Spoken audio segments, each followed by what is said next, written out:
Boa tarde a todas e a todos. Iniciamos o pleno ordinario do mes de abril. Primeiro punto, aprobación do expediente para a contratación do servicio de limpeza de edificios, dependencias municipais e colexios públicos. A proposta é aprobar o expediente para a contratación do servicio de limpeza de edificios, dependencias municipais e colexios públicos.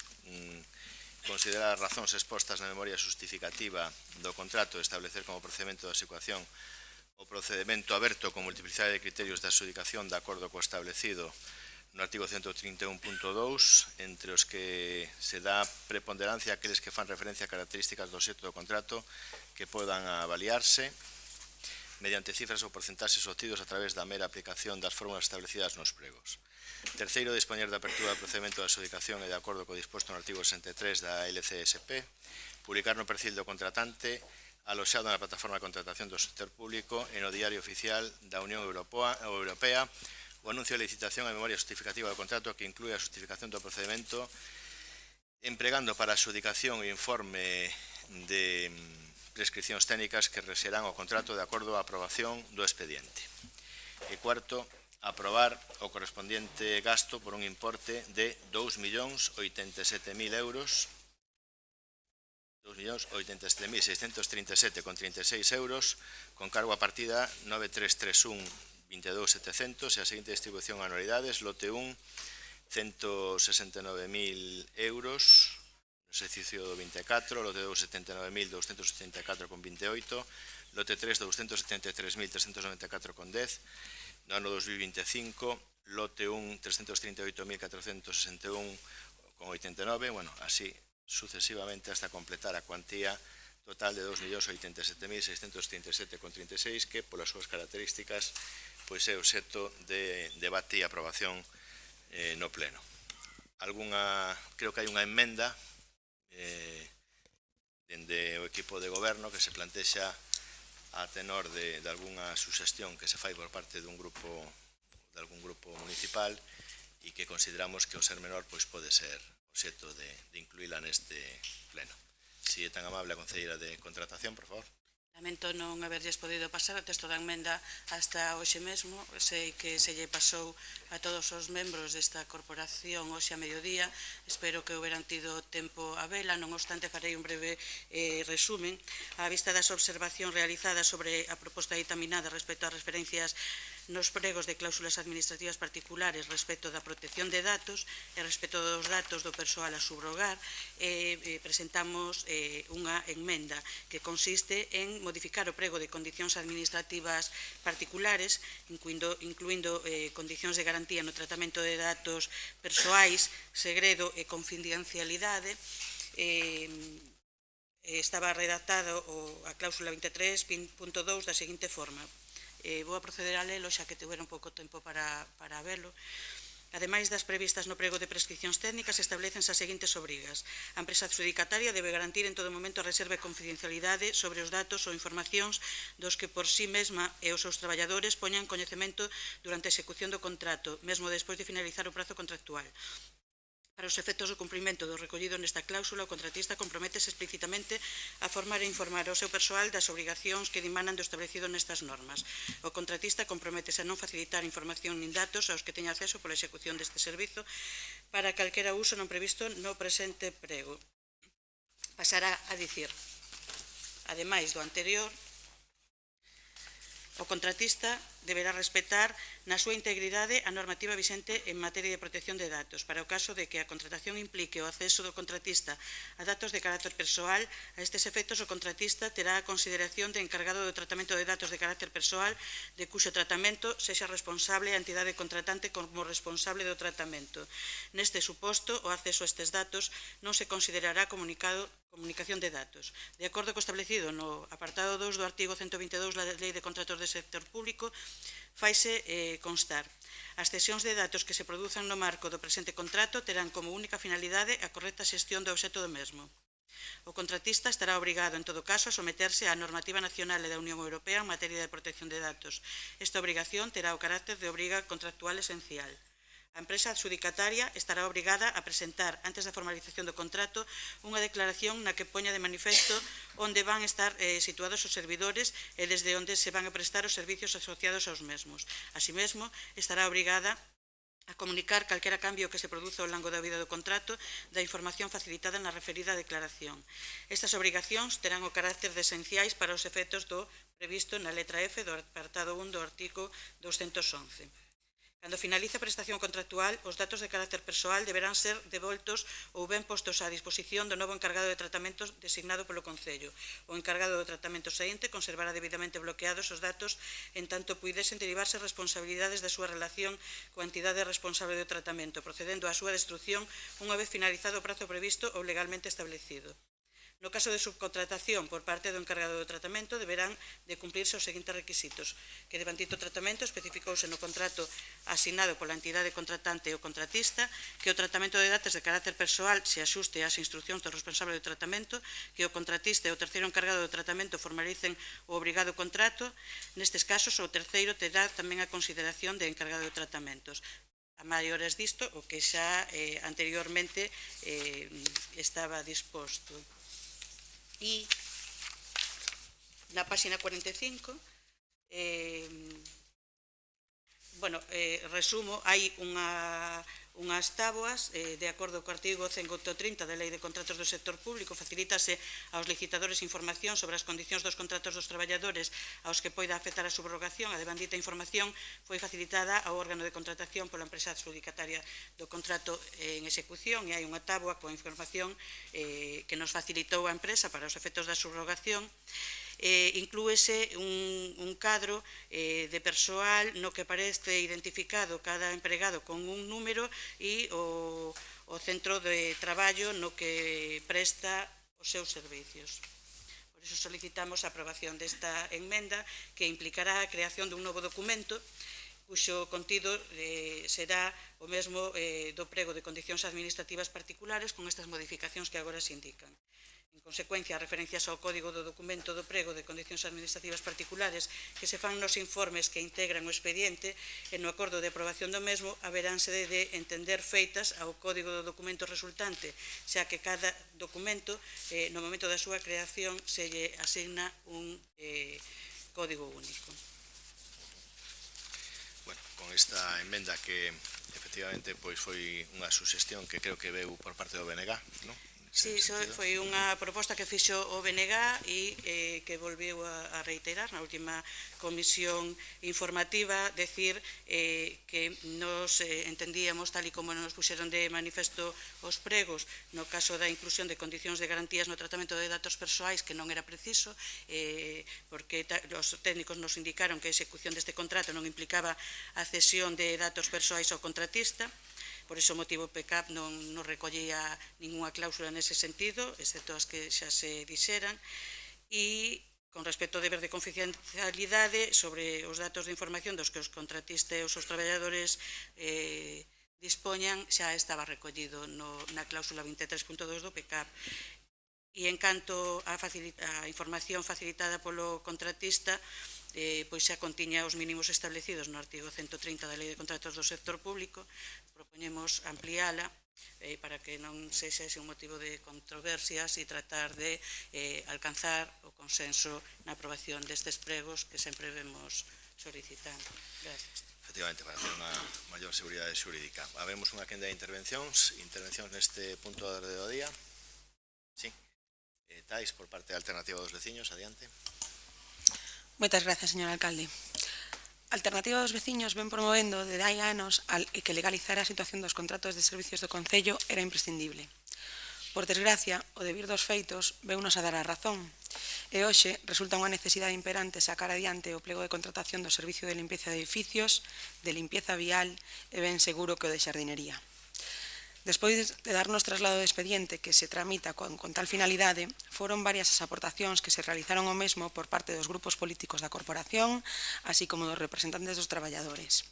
Somos conscientes de que quedan aportacións pendientes. Se ven, dada a urxencia coa que require ser tratada esta situación, non cremos convinte que demorar máis a tramitación do expediente sea unha boa decisión. Canto máis, cando o mesmo conta con todos os informes técnicos favorables.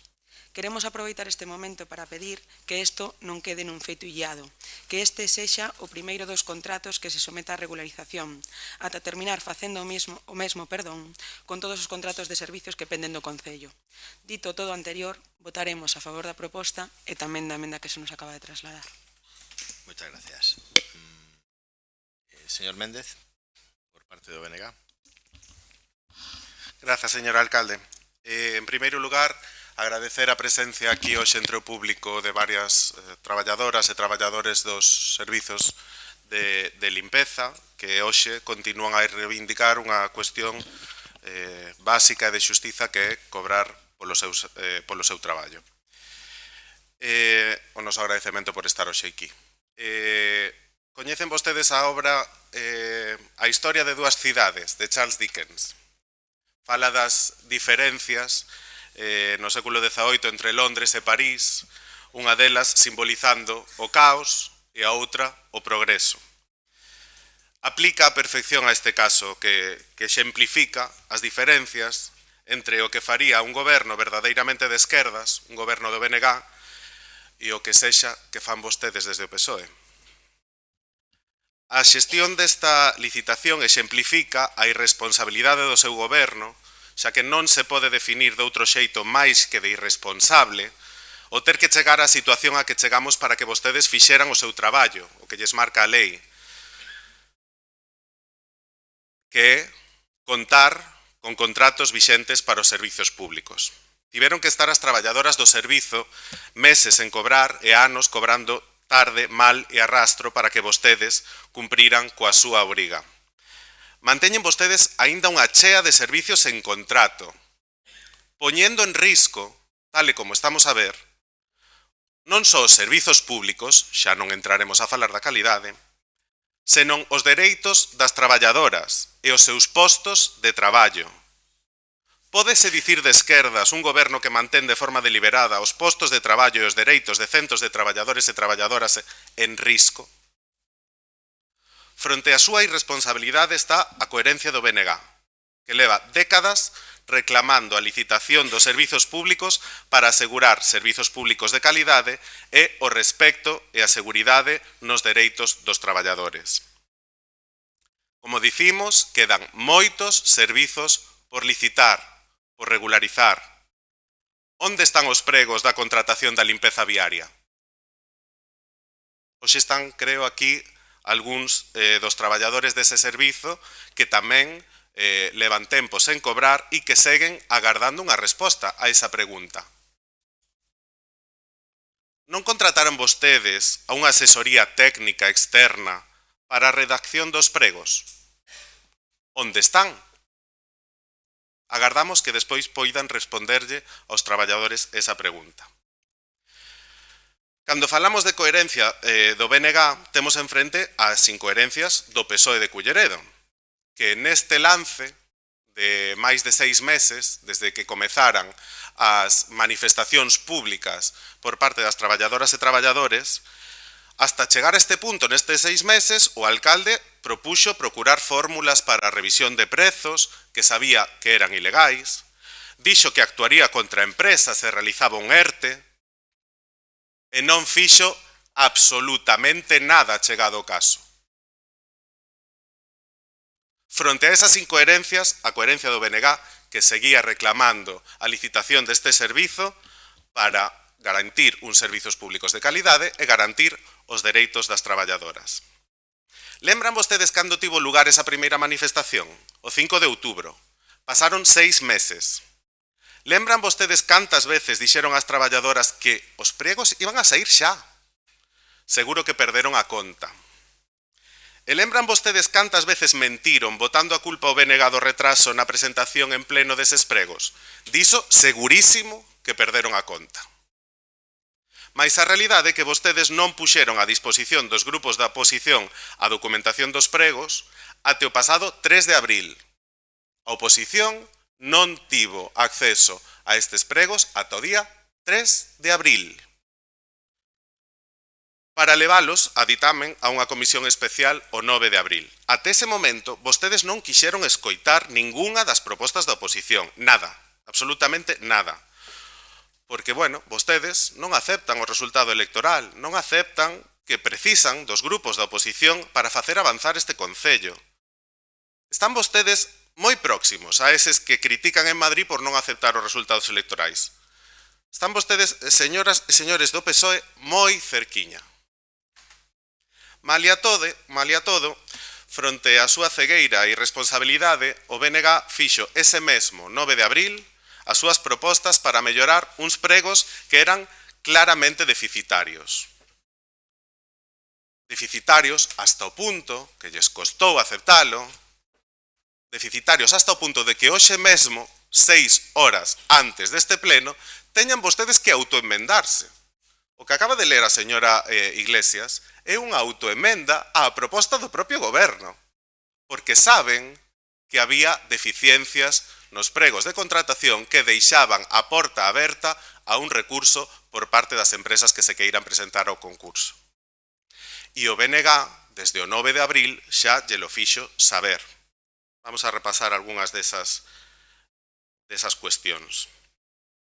Como eran, por exemplo, a inclusión destas garantías no tratamento de datos persoais que son obligatorias por lei. A quen lea a Lei de Contratos do Sector Público di perfectamente que os pregos de contratación teñen que incluir un apartado con respecto ao tratamento de datos persoais. Pois hasta hai 6 horas non era necesario e hoxe, é dicir, non consideraban que o BNG tiña razón. E hoxe hai 6 horas demóstrase que o BNG tiña razón. Outra cuestión era, por exemplo, a inclusión de garantías na inexistencia de antecedentes penais por delitos sexuais. Isto é habitual cando os traballadores teñen que ter algún contacto con menores de idade ou poden ter algún contacto con menores de idade. Era unha cuestión que tiña que estar, senón iba a poder ser unha causa, un motivo de recurso contra os pregos. Pois tamén tiveron que emendarse. Pero fixemos máis propostas, e aquí entramos en diferencias políticas, do que nós identificamos como políticas de esquerda, de defensa dos traballadores. Propuxemos, por exemplo, a introdución no réxime de penalidades administrativas de infraccións por impagos de salarios. É dicir, non podemos deixar de aprender de todo o sucedido e todo o que nos trouxo hasta aquí. E desde o BNG solicitamos que se incluíse como infraccións á empresa que consiga este contrato o impago de salarios por parte da empresa contratista ás empregadas e empregados suscritos ao servizo, en referencia a un número de días respecto do día que pon no convenio que se teñen que pagar os salarios. Creo que neste caso o convenio di que ten que ser o día 4. Pois se se pasan a empresa de pagar 5 días máis alá do día 4, multa. E se se pasa 10, multa maior. E se se pasa 15, pois multa ainda maior e, quizáis, motivo de resolución do contrato. Pois ben, o PSOE decidiu non incluir esta proposta do BNG. Decidiu non incluir esta proposta do BNG. Vostedes saberán o tipo de políticas que fan. Fixemos outra proposta dicindo que se aceptara, que se valorara como un criterio para a adxudicación do contrato propostas da empresa para o fomento do emprego a xornada completa. É dicir, nós a raíz deste expediente para a licitación do contrato vemos as condicións da contratación das persoas adscritas ao servicio.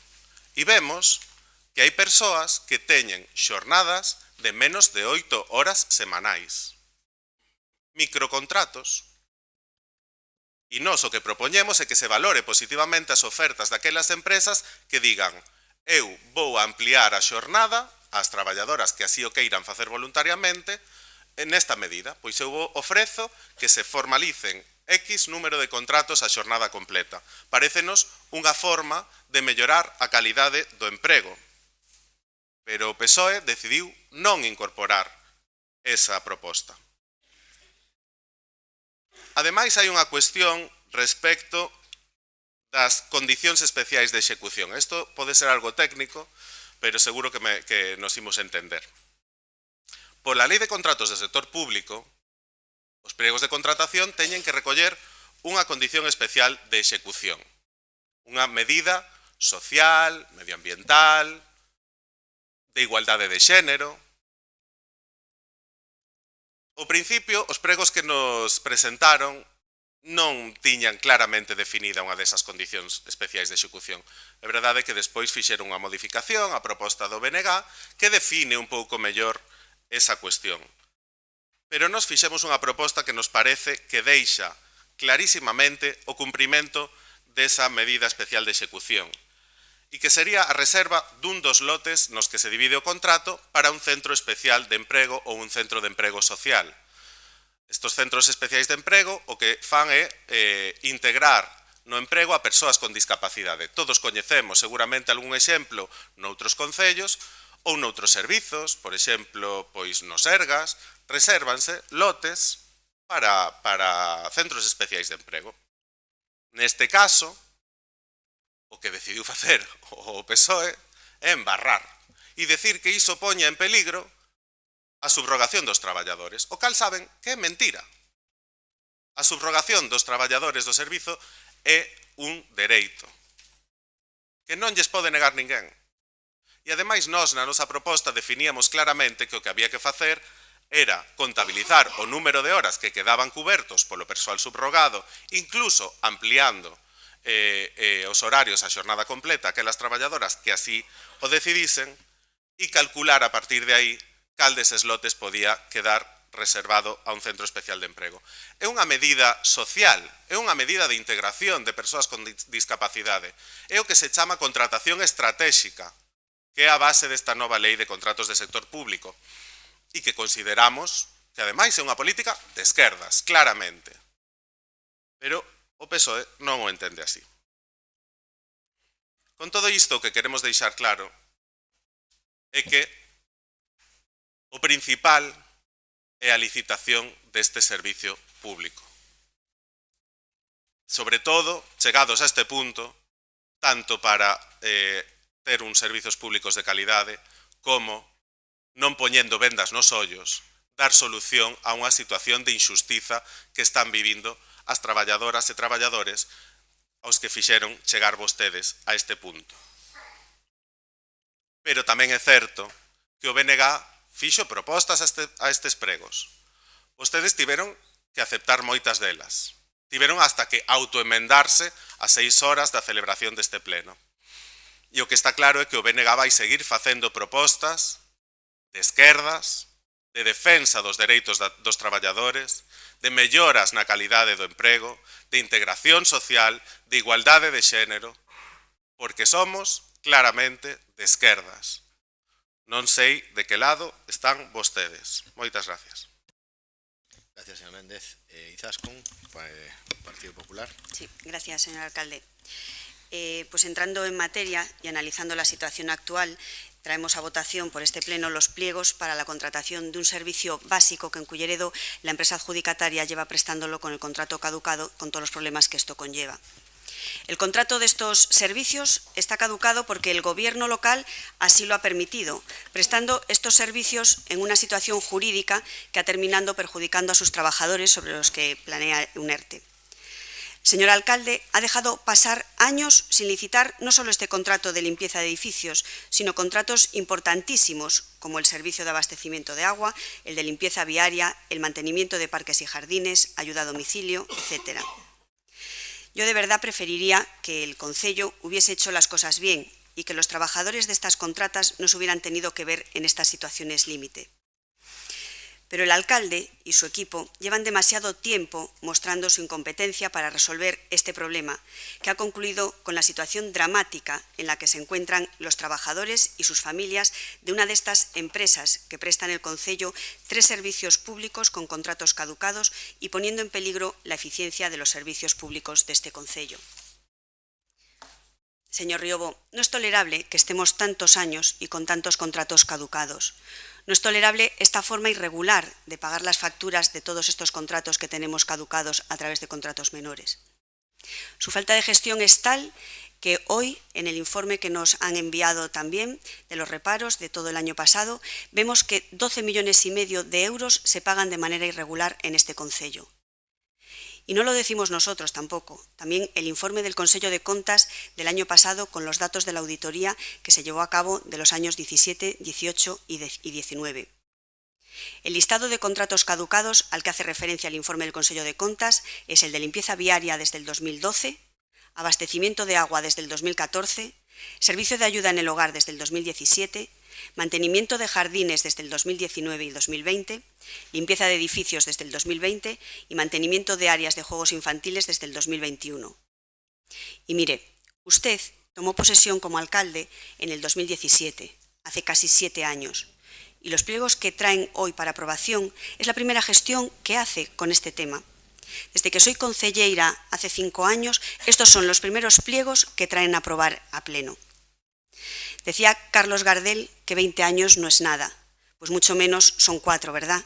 Los que han tardado ustedes, los socialistas de Culleredo, en dar este primer paso para regularizar la situación de los servicios de limpieza de edificios en este nuestro concello. Tal es su dedicación y talento para gobernar.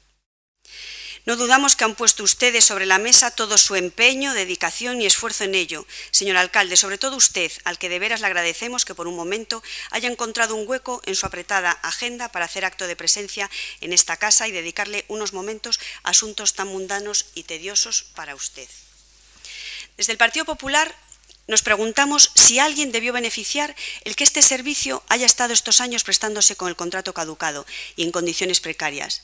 Está claro que a la generalidad de los vecinos de Culleredo no se han visto especialmente beneficiados por este motivo, dadas las incidencias producidas y que todos conocemos por ser de plena actualidad.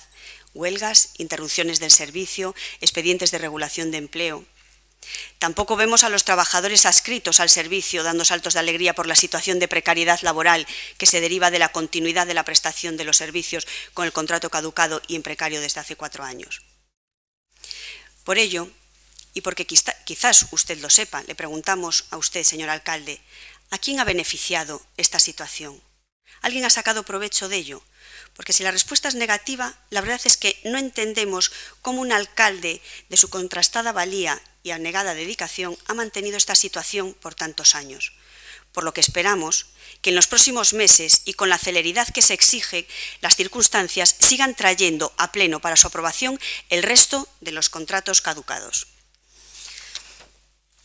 Entrando en materia con respecto a los pliegos para la contratación de los servicios de limpieza de edificios y dependencias municipales, queremos destacar que los populares de Culleredo hemos propuesto la inclusión en los mismos de determinadas cláusulas sociales, de tal forma que se primase con una puntuación adicional a aquellas concursantes que adoptasen un firme compromiso con la mejora efectiva de las condiciones laborales de los trabajadores adscritos al servicio, adoptando las siguientes medidas. Como primera medida, propusimos que se mejorasen las condiciones establecidas en el convenio colectivo de aplicación en materia de incapacidad temporal, de tal forma que las concursantes se comprometiesen a complementar las prestaciones por cualquier tipo de contingencia al 100% de la base reguladora. En segundo lugar, propusimos una valoración adicional a las propuestas de aquellas empresas que se comprometan a mejorar las condiciones salariales de los trabajadores adscritos al servicio objeto de la contratación en al menos 5 puntos porcentuales sobre las establecidas en el convenio colectivo de aplicación. Nuestra tercera propuesta consistió en incentivar con puntuación adicional a aquellas empresas concursantes que se comprometiesen a ofrecer a sus trabajadores adscritos al servicio 3 días hábiles anuales y remunerados de permiso para la atención de asuntos propios. Por último, también creíamos necesaria la mejora de las licencias retribuidas al trabajador por causa de fallecimiento, enfermedad grave u hospitalización del cónyuge, pareja de hecho, padres, hijos y parientes hasta el 2º grado de consanguineidad o afinidad, lo que incluiría a padres, hermanos políticos, suegros, abuelos y nietos. El criterio técnico indicó que se pueden incluir en los pliegos de condiciones unos criterios de adjudicación como los propuestos, motivando que todo esto supone una mejora en las condiciones laborales de las personas trabajadoras adscritas a la prestación del servicio. Pero ante el temor de que la vinculación de las mejoras laborales al objeto del contrato puede ser un tema controvertido y en caso de recurso podrían derivar en la anulación de los pliegos, desde nuestro grupo municipal priorizamos la tramitación de este procedimiento con la mayor celeridad posible, ya que así lo exige la precaria situación de los trabajadores afectos al servicio, como conocemos de sobra, por lo que no nos opondremos a la aprobación de estos pliegos, aun careciendo de las cláusulas propuestas en interés de los trabajadores. Los vecinos de Culleredo nos merecemos unos servicios públicos de calidad, a la altura de lo que pagamos, y los trabajadores de estos servicios esenciales necesitan también unas condiciones laborales a la altura del trabajo que realizan, por lo que la prioridad para el Partido Popular de Culleredo es aprobar estos pliegos para que cuanto antes salgan a licitación y se acabe con esta situación lamentable por la que están pasando los trabajadores de estos servicios esenciales. Bueno, moitas gracias polas súas aportacións. Honestamente, teño que recoñecer, como xa recoñecín en algún outro pleno no que se debatiu un tema, este mismo tema, que toda a responsabilidade de novembro de 2017 asumo con todas as consecuencias.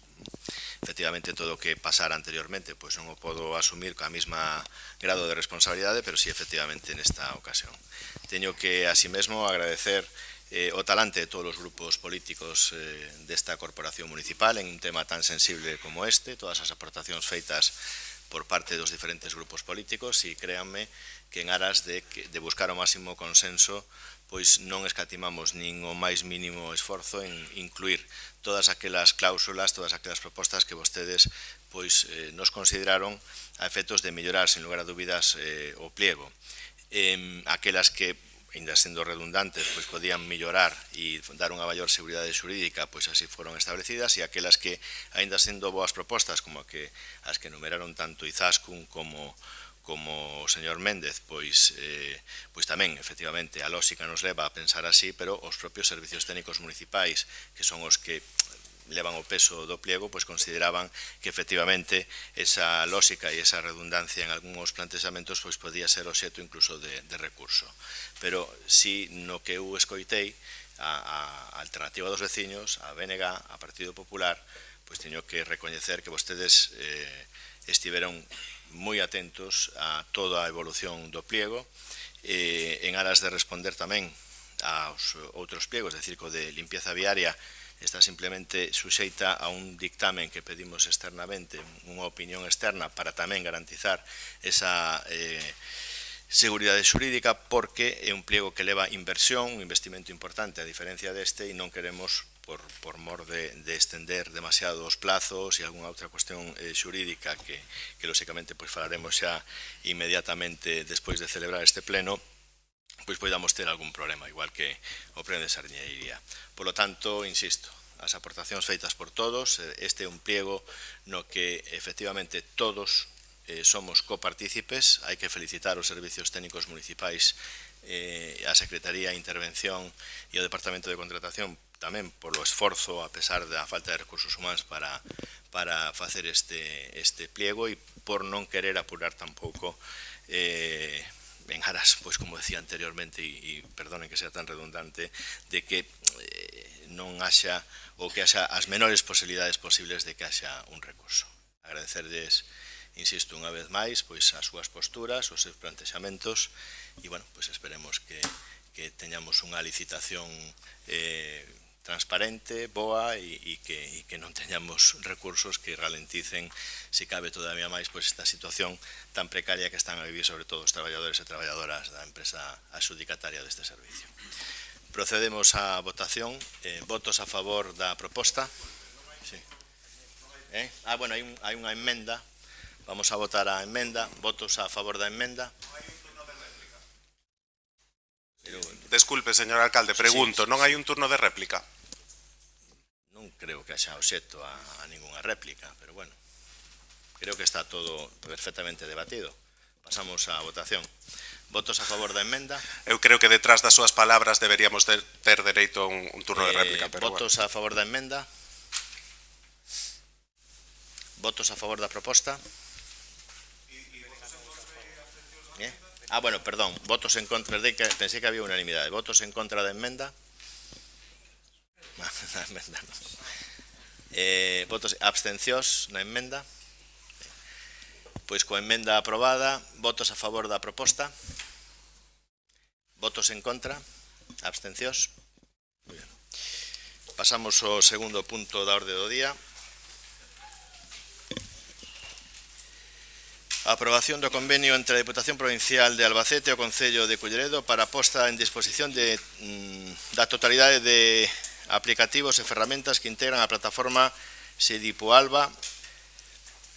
Viuse a proposta, algunha intervención? Sí. Alternativa. Sí, moitas grazas, señor alcalde.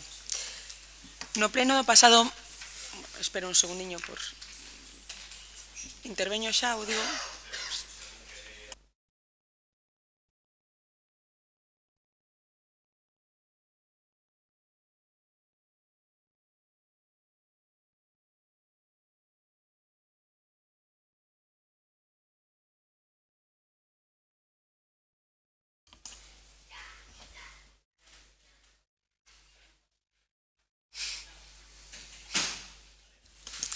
Gracias, señor alcalde.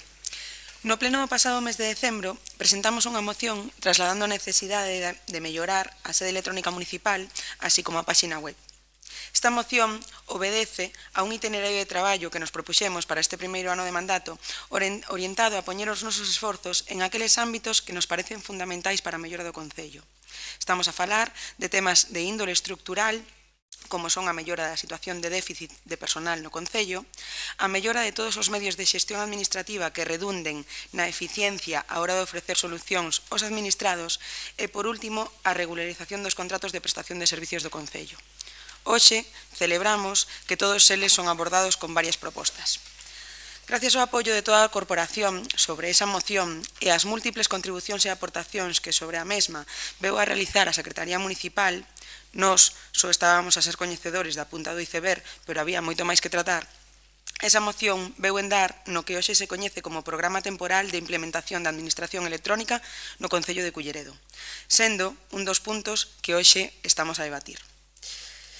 Vistos informes favorables que constan no expediente, sumado a confianza de que esta decisión nos permita que a nosa administración camiñe na dirección de transformación e modernización que nos piden non só os novos tempos e necesidades, senón a propia legislación, vamos a apoiar a mesma dando o noso voto a favor. Moitas grazas. Gracias. Señor Chouciño, ten a palabra.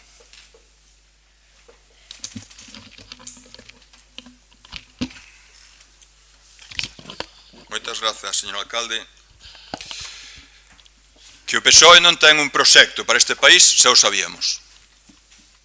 Hoxe, danos unha tremenda mostra de que isto é así. Resúmollo nunha sola frase. Ao goberno municipal de Culleredo do Partido Socialista Obreiro Español non lle serve a aplicación informática da Deputación da Coruña que esta Deputación pon a disposición dos concellos de forma gratuita e que está funcionando en 80 entidades e concellos da provincia da Coruña. E vai a Albacete pedir unha prestada. Isto é o que nos traen hoxe, o que nos propoñen hoxe aquí.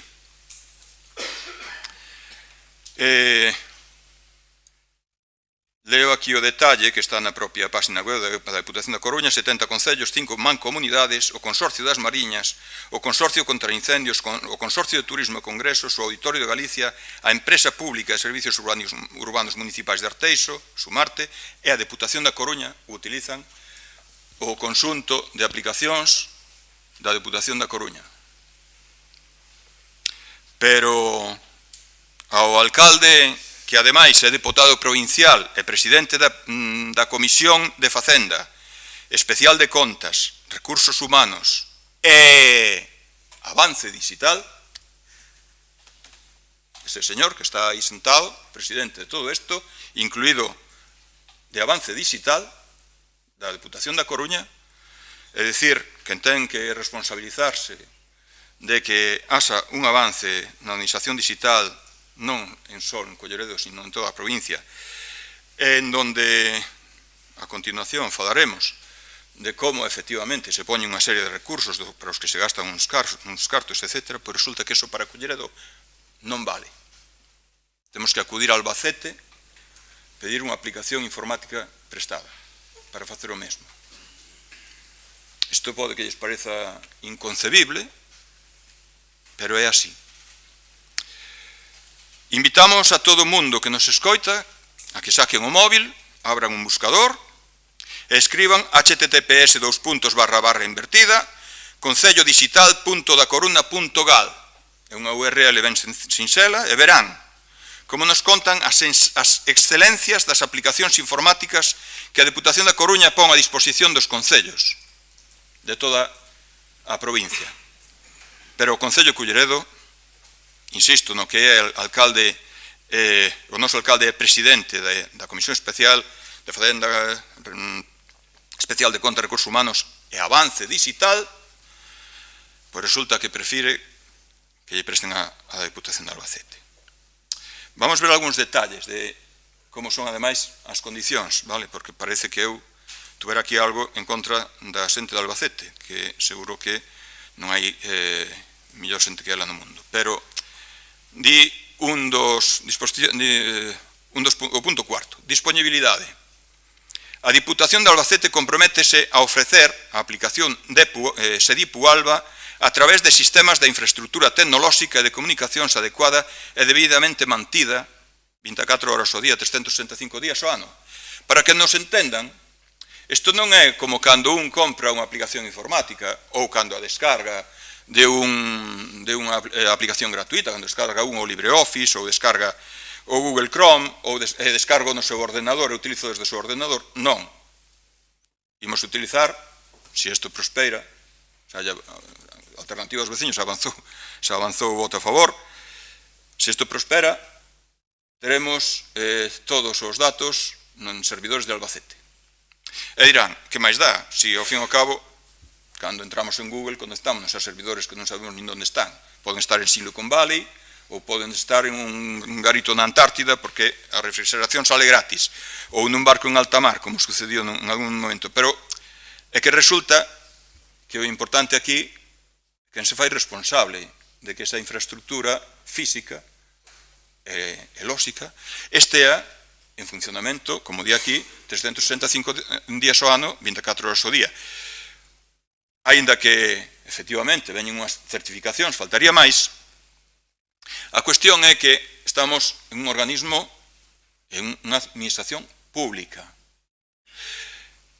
Eu pregunto, cando haxa unha caída, a pesar desas certificacións que nos din que todo está ok, en todos os sitios hai caídas, vale? En todos os sitios hai fallos de sistema, hai unha disponibilidade que non é o 100% nunca, hai uns tempos de mantemento, hai uns tempos de fallos, hai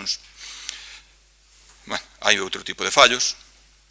A quen lle imos reclamar?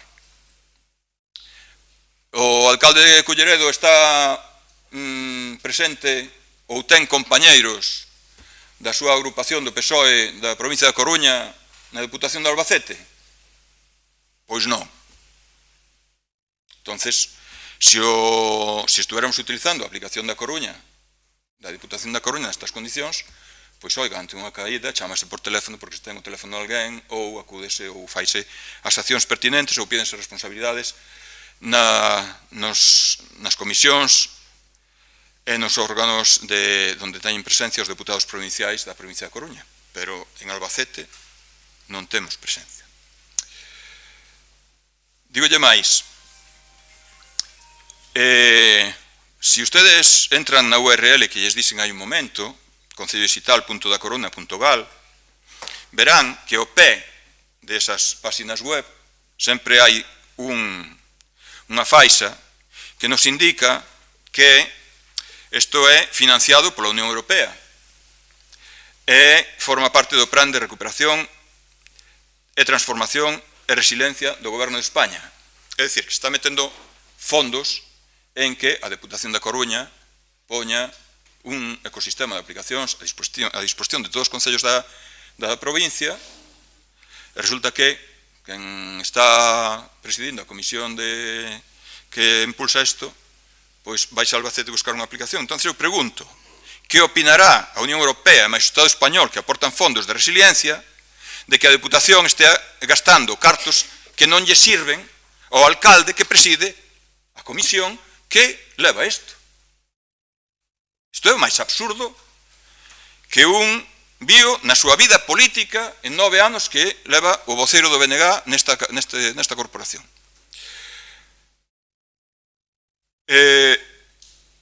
Un dos criterios que se pon é que resulta que a Deputación de Albacete conta ca certificación do Esquema Nacional de Seguridade, ENS, na súa abreviatura. Ben, noticia do 19 de abril, hai menos de 2 semanas, que está colgada na página web esa da que lle falo, na Deputación da Coruña. A Deputación da Coruña acada os obxectivos de ciberseguridade establecidos polo Esquema Nacional de Seguridade ENS, segundo o informe do Consello de Contas de Galicia. Esta noticia, en realidade, publica o 19 de abril, pero é de bastante antes. O Consello das Contas reconociu isto bastante antes. Pero é que, por si fora pouco, teño aquí o certificado da ENOR, deso que dixen aí un momento, 11 de novembro de 22. Desde o ano 22 sabemos que temos o certificado do Esquema Nacional de Seguridade. Pero por si fora pouco, é que se nos di no informe que os custos son mínimos, non chegan a 20.000 euros ao ano.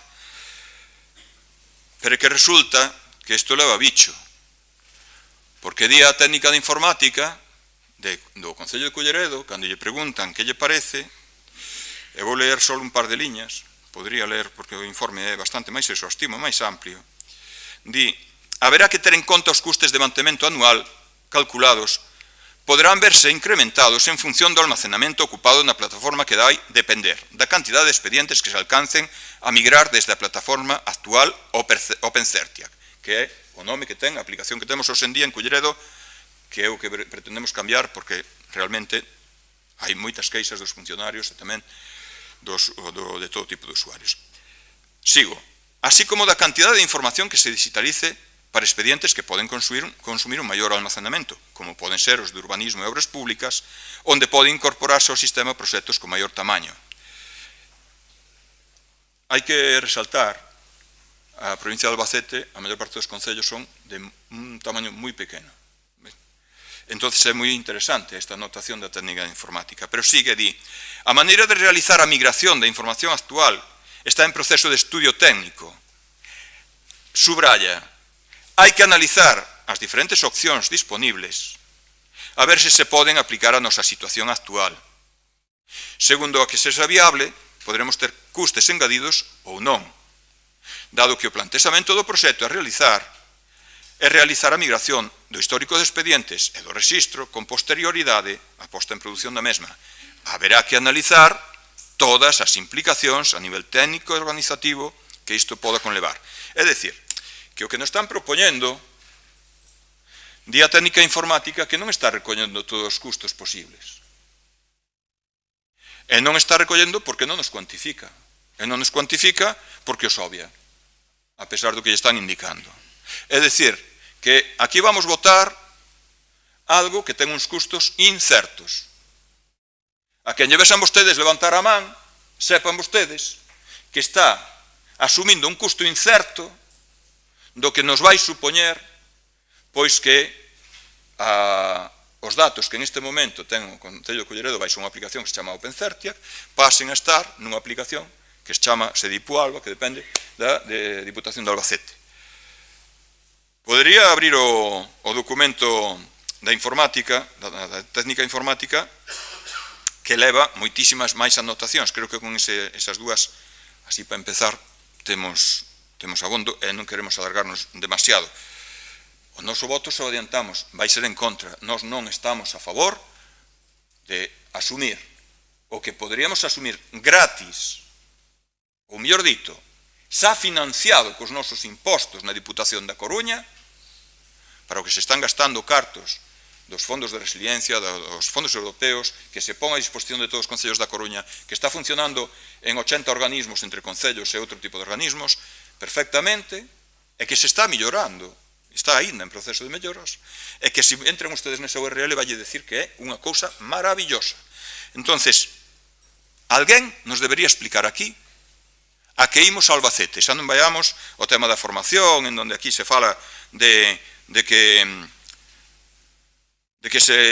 a entidade concesionaria comprometese a levar a formación dos usuarios no seu organismo e que facilitará acceso ás actividades de formación que periódicamente convoque. Sí, pero resulta que estamos dependendo da Diputación de Albacete. Bueno, creo que quedou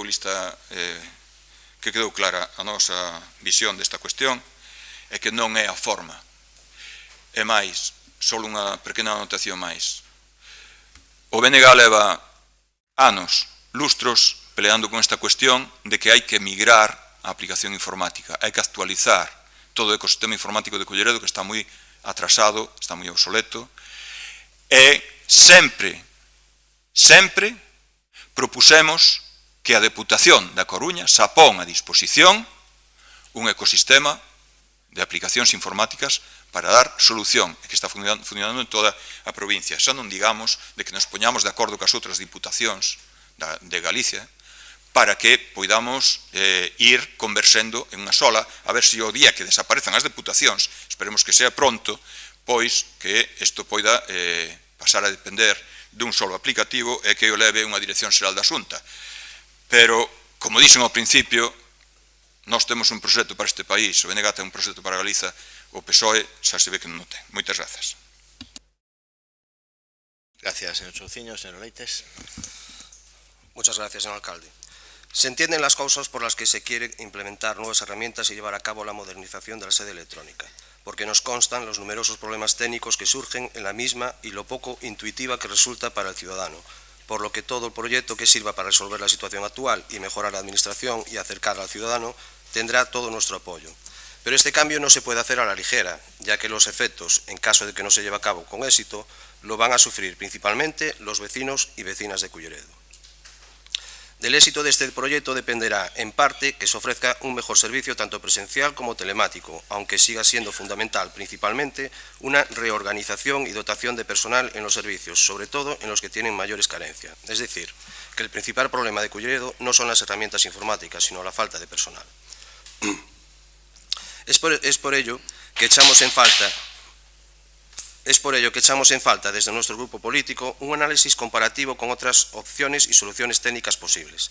Principalmente, no se entiende que teniendo unas aplicaciones de gestión municipal disponibles en la Diputación de A Coruña para los ayuntamientos de la provincia, no se plantee en ningún momento migrar la gestión de expedientes y sede electrónica correspondiente, cuando en vista del informe técnico de la informática municipal sí disponemos de otras aplicaciones de la Diputación de La Coruña como son contabilidad, padrón de habitantes y gestión tributaria.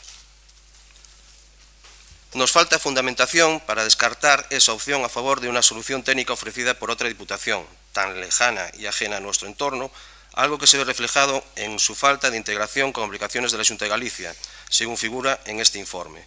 La solución de la Diputación de A Coruña, de hecho, supone un ahorro a medio o largo plazo para el ayuntamiento, ya que se dispone de formación, soporte y mantenimiento correspondientes, factores que suponemos se habrán pesado a favor para utilizar el resto de aplicaciones de las que ya dispone este ayuntamiento.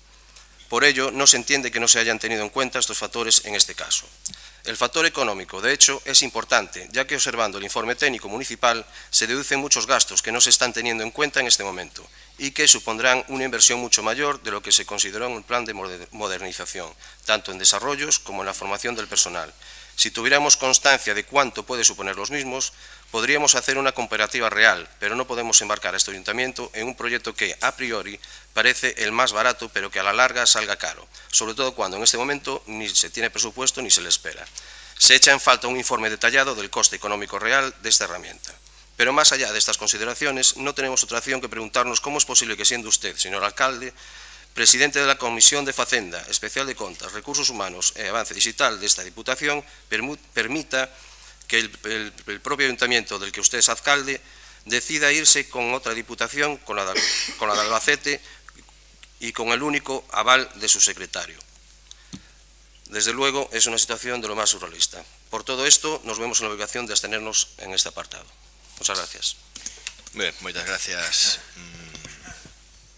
Concelleira, sí. Gracias, alcalde. Bueno, algo que compartimos, creo que todos los partidos, tanto del Gobierno como de la oposición, que algo importante es un poco reforzar la administración electrónica. El programa que tenemos, todos compartimos también, que no es operativo, no es intuitivo, es engorroso para la descarga de expedientes y de documentos. El programa que propone el gestor de documentos que se propone reúne esos requisitos. Es un programa intuitivo por la experiencia de los 1000 ayuntamientos de España que trabajan con él, que se ha tenido contacto telefónico con ellos, están contentos con el funcionamiento de ese gestor de documentos. El volcado, lógicamente, vamos a tener que convivir con el OpenCertiac un tiempo y, lógicamente, en los que compartimos con la Diputación de La Coruña. que sea la Diputación de Albacete, si tienen un soporte 24 horas, 365 días al año, es lo que a nosotros nos interesa, que nos resuelvan los problemas al momento. Eso pasaría como la Diputación. No hay que ir andando a la Diputación de Coruña, no hay que ir andando a la Diputación de Albacete. Por lo tanto, yo creo que además se consultó varias aplicaciones más públicas, administraciones públicas, porque es la prioridad que establece la ley, que primero se prime o se nos postulemos por ese tipo de gestores, y este fue el quizás que más aceptación tuvo, incluso bueno, pues por parte de la Secretaría Municipal, porque había trabajado con algunos otros, entre ellos con los de la Diputación y otros más, y este en concreto. Es por eso por lo que lo proponemos. Creemos que es importante implementar la administración electrónica. Los trabajadores creo que esperan, la mayoría, un porcentaje altísimo, un cambio de este gestor de documentos para que su trabajo sea mucho más fácil, porque es verdad que hay carencia de personal, pero si hoy trabajas con un gestor engorroso, el trabajo se duplica. Vamos a ser realistas. Entonces, bueno, por eso es nuestra propuesta. Cumple los requisitos legales, el convenio recoge todas las cláusulas que pueden generarnos dudas, está revisado legalmente, por tanto no tendríamos ningún problema. Por eso, bueno, agradecemos el apoyo de Alternativa y, bueno, y la abstención en este caso del Partido Popular. Gracias. Sí. ¿Alguna intervención? Sí. Señor Chouciño. Ben, acabamos de explicar en detalle que, tal como nos din, estamos asumindo custos incertos. Acabamos de escoitar que o Grupo de Goberno vai contar co voto a favor dos dous concelleiros, do concelleiro e concelleira de Alternativa dos Veciños, e que a abstención dos 7 concelleiros do Partido Popular. Vamos a decir clariño, cando saibamos os custos reais do que estamos asumindo ahora sen coñecelos, farémolos a todos responsables deses custos por igual. Eso por unha parte.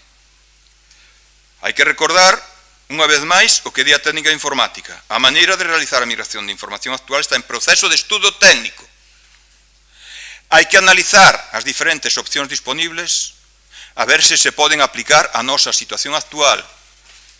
Segundo a que se esa viable, podremos ter custes engadidos ou non.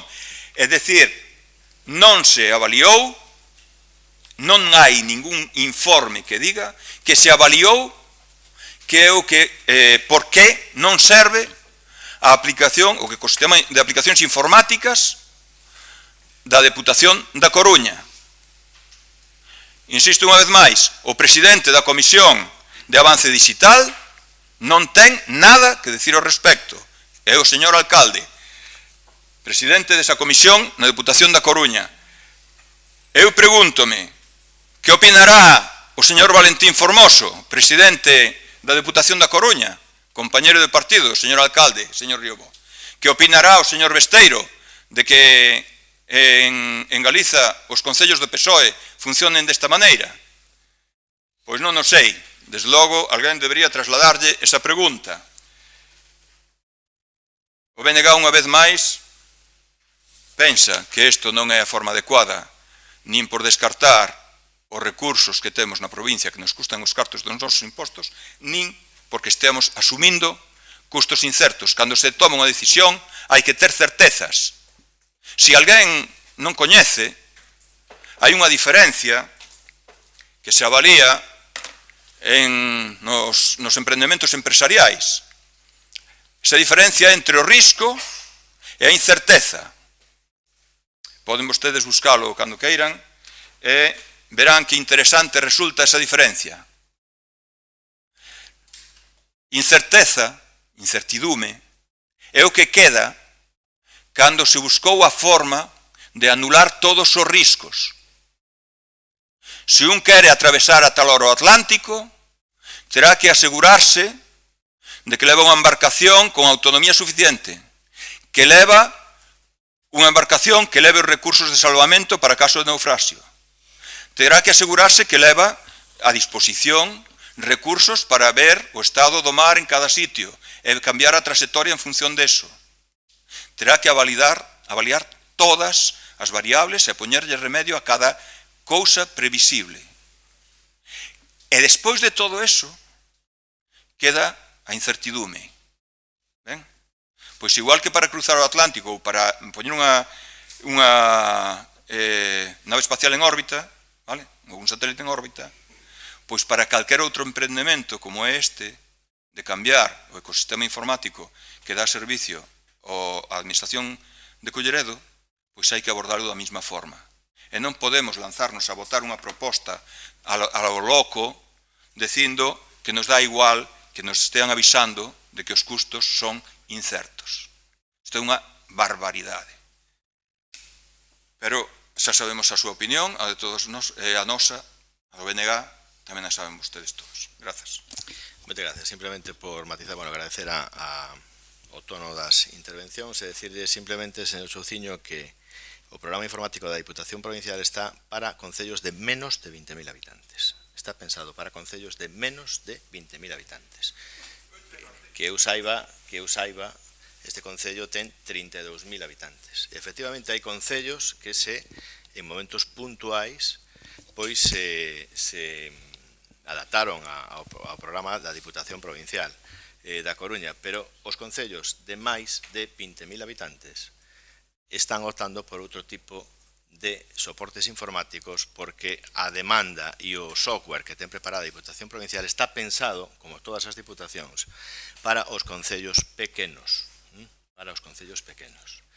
E, efectivamente, eu son o diputado, ou estou de diputado de Avance Digital, e xa se falou con responsables da Diputación Provincial en este sentido. E os programas que son de soporte da Diputación Provincial e que son imprescindibles por parte da Diputación Provincial son perfectamente compatibles con este programa que está un pouco máis actualizado para concellos de máis de 20.000 habitantes. Ademais, é un programa que van a utilizar os funcionarios do Concello de Culleredo, sobre todo, e o responsable pois desa sección é a Secretaría Municipal, que é quen con seu informe determina que se considera que é o mellor software, porque, efectivamente, a informática ten razón no seu plantexamento, como pode ter razón calquera outro técnico.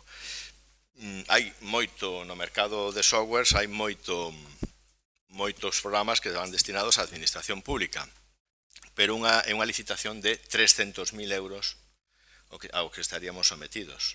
Este programa é gratuito, igual que o da Diputación Provincial, pero que o da Diputación Provincial da Coruña, a migración de datos tamén costa cartos. A migración de datos do programa da Diputación Provincial da Coruña, xa na prospección que fixemos en anteriores legislaturas, cando decíamos que si era gratis o da Diputación, claro, o programa é gratis tamén este, pero a migración costa en torno a 80-90.000 euros, porque hai que contratar unha empresa e licitala, e se dá a casualidade de que a empresa que nesa licitación, que gaña a licitación, pois non é a que está concesionada pola Diputación Provincial, pois a migración complícase e moito. Entón, en este sentido, eu teño que respetar, como ben vostede di, para cruzar o Atlántico, pois eu, lóxicamente, non son mariñeiro, pero me fío dun capitán, dun barco.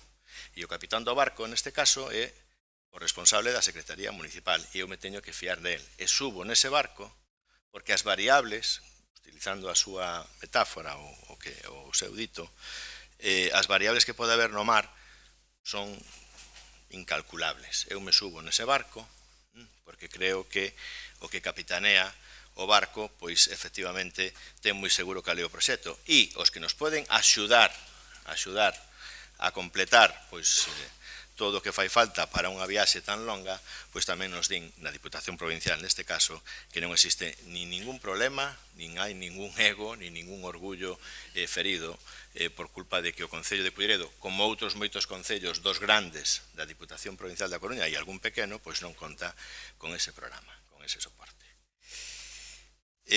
Procedemos á votación. Votos a favor da proposta. Votos en contra. Abstencións. Moi ben.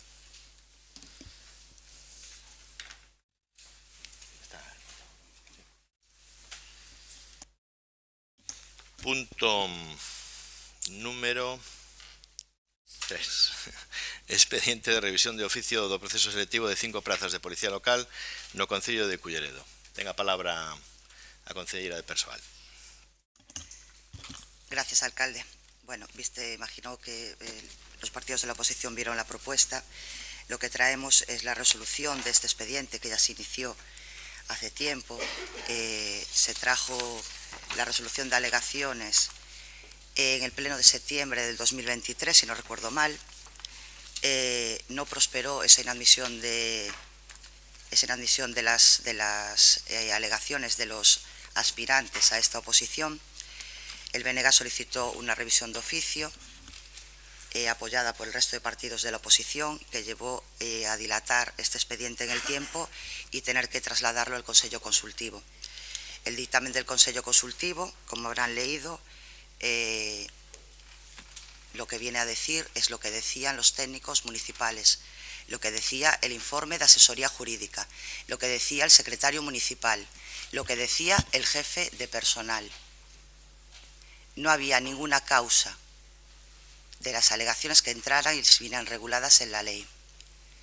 El Consejo Consultivo también nos traslada algo curioso, que dice que las revisiones de oficio tienen que ser actos puntuales y extraordinarios. Todos los informes en este expediente eran favorables para desestimar las alegaciones. Lo repetí en numerosas ocasiones aquí, que lo que había fallado había sido un defecto de forma y no de fondo. El fondo era correcto. La forma fue el tema de la sentencia de diciembre, que modificó que la decisión para desestimar no era por resolución de alcaldía, sino al Pleno. ¿Qué hemos conseguido? Pues hemos conseguido dilatar esto prácticamente un año más, porque los opositores que aprobaron, esas personas en las que la oposición nunca pensaron y nunca se dignaron a hablar con ellos, ahora tienen que esperar al curso que saldrá después del verano, en otoño. Cuando decía en otros plenos, y algún miembro de la oposición me decía que esto no se había dilatado por culpa de... Sí se dilató por culpa de esa revisión de oficio. Sí se dilató por escritos de esos aspirantes que habían suspendido previamente. Y sí se dilató por un escrito y una alegación del BNG. Podemos negar lo innegable, pero los escritos están aquí. Por suerte, podemos decir que a día de hoy el Consejo Consultivo dictaminó que el Concello de Culleredo, los trámites que hizo y los informes eran perfectamente correctos, que el procedimiento fue correcto. Por tanto, es un dictamen vinculante, eso también lo sabrán. Por tanto, simplemente nada, procederemos a votar o a las intervenciones que quieran realizar. Gracias.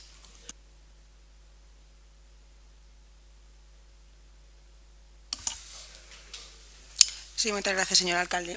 Nos neste punto seremos breves porque, efectivamente, como ben dixo a Concelleira Personal, o Consello Consultivo resolveu sobre esta cuestión e o que resolveu é a proposta que aquí se nos ven a realizar. Se ben é certo que me gustaría ter a oportunidade de facer algunhas aclaracións sobre a intervención que acaba de facer a Conselleira Personal, e nos queremos argumentar que o que defendemos no momento que nos entramos nesta corporación é o único momento que tuvemos para evaluar este expediente. O que se nos pedía é que valoráramos a posibilidade de admitir ou non admitir a trámite unha cuestión que así pedía a Secretaría Municipal naquel momento o informe de asesoría xurídica.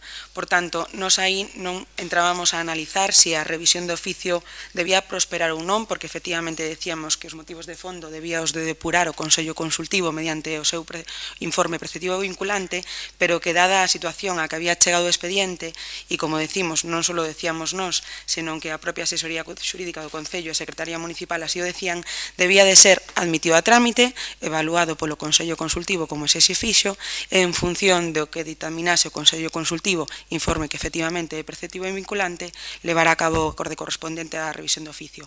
Por tanto, queríamos aclarar eso porque non é exactamente o que se acaba de decir, e por outro lado, como decimos, nada máis que respaldar o que resolveu o Consello Consultivo no seu informe, que como decimos é preceptivo e vinculante. Moitas grazas.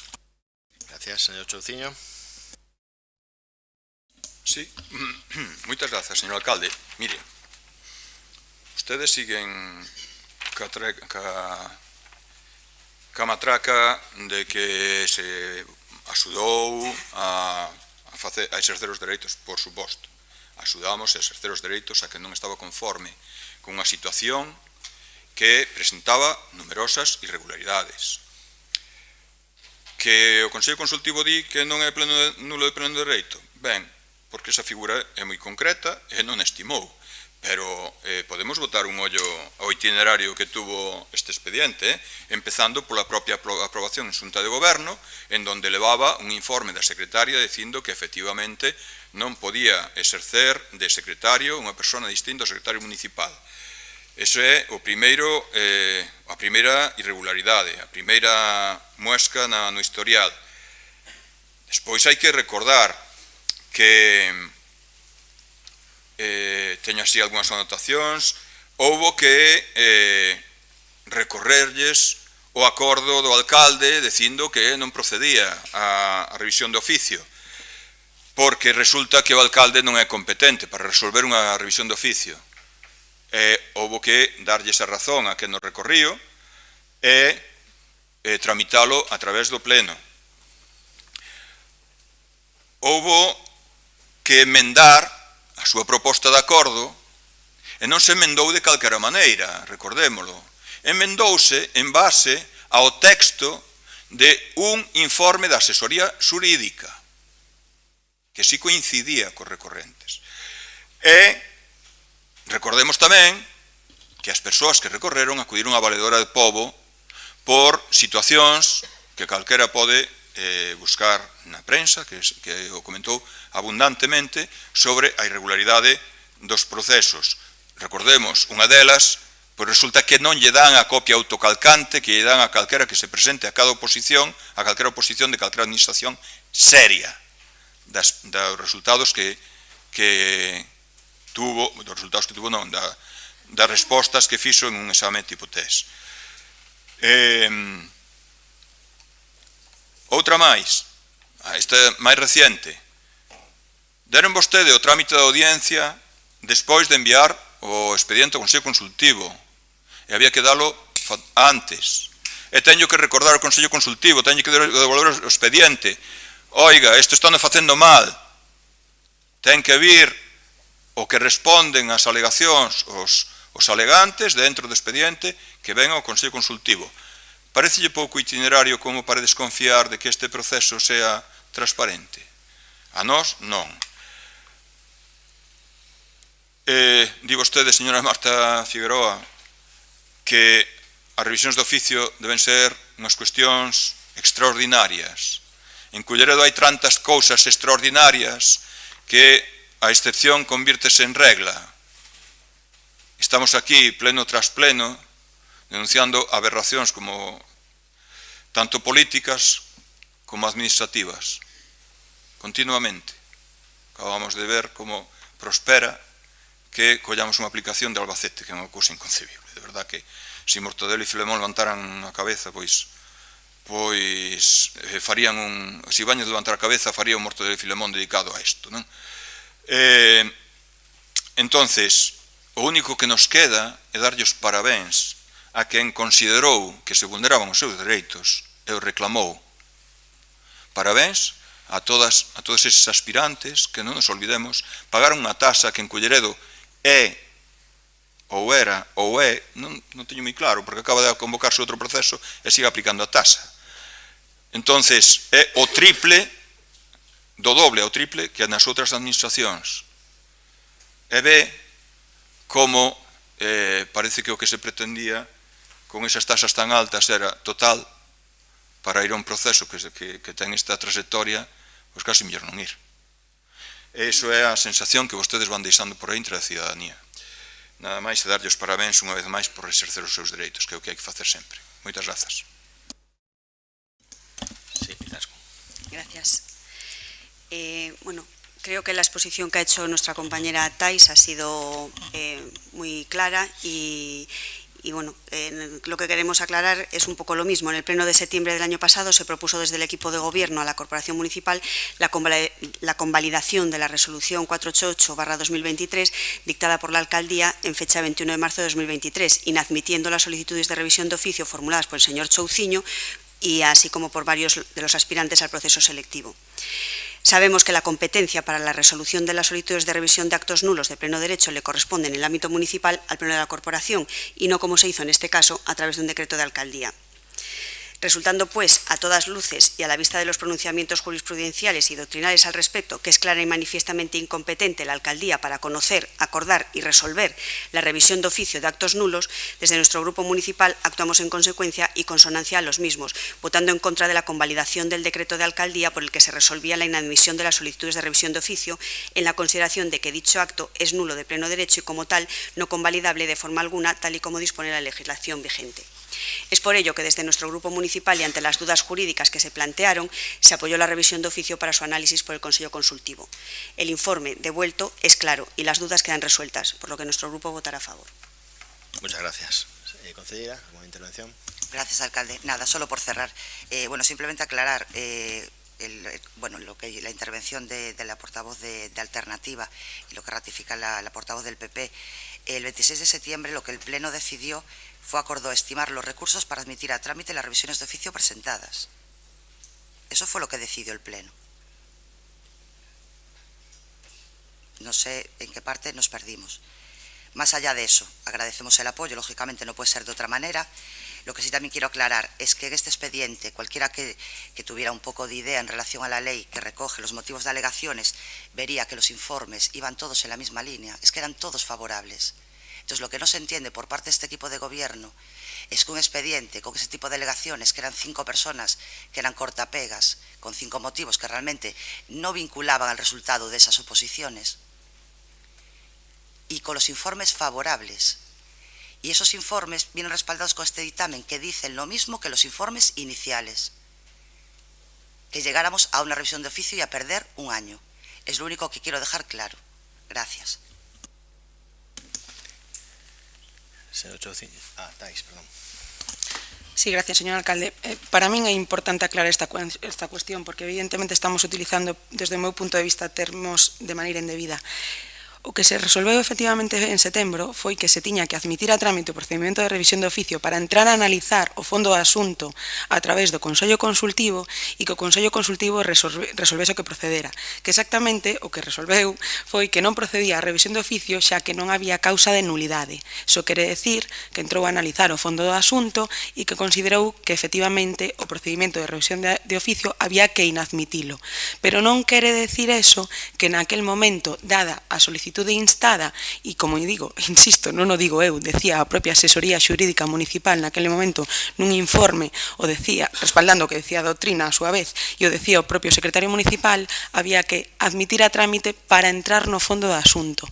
Entón, eu creo que nese aspecto, e sendo respetuosos, debemos de non tergiversar cuestións, sobre todo para facer invalidar algo que creo que non ten ningún sentido facelo invalidar, sino o único que queríamos era que o Consello Consultivo resolvese, xa o fixo, e a partir de aí non queda moito máis que decir. Moitas grazas. Gracias. Señor Chonciño. Sí, moitas gracias, señor alcalde. Hasta tal punto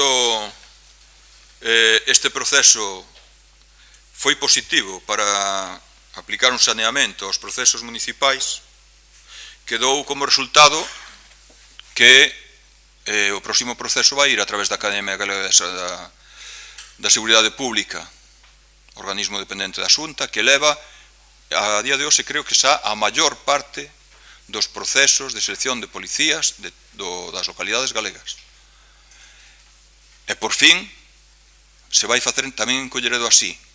E a pérdida de tempo foi non facer isto cando o BNG o propuso hai máis dun ano, antes de empezar ese proceso selectivo, que despois foi recorrido por graves sospeitas de irregularidades. Ese sí que foi unha pérdida de tempo. Pero ben, nunca é tarde, se a dita é boa, e resulta que o próximo proceso irá a través da Academia Galega de Seguridade Pública, o cal para nós é unha garantía, unha seguridade, é unha boa noticia. Nada máis, moitas grazas. A Academia tampouco está exenta de alegacións, por desgracia, ou por sorte, como di vostede, porque, efectivamente, o único que comparto da súa exposición é que os cidadáns teñen dereito a reclamar, e nós tamén apoiamos eso. E, como dixo Thais, pois, efectivamente, é así como ti dis, pero que nos decíamos que non facía falta, simplemente. Mantiñamos eso. Bueno, e a seguridade xurídica está aí. E o que nos ten que alegrar a todos, e o que temos é que confiar nas administracións que velan pola legalidade, como en este caso, no cal, pois, ratifica que neste caso, pois, o proceso estivo correctamente feito, unha mágoa ao retraso, porque podíamos haber tido xa os policías en activo, pero non pasa nada, efectivamente, pois todo sirva para aprender. Votos a favor da proposta? Votos en contra? Abstencións?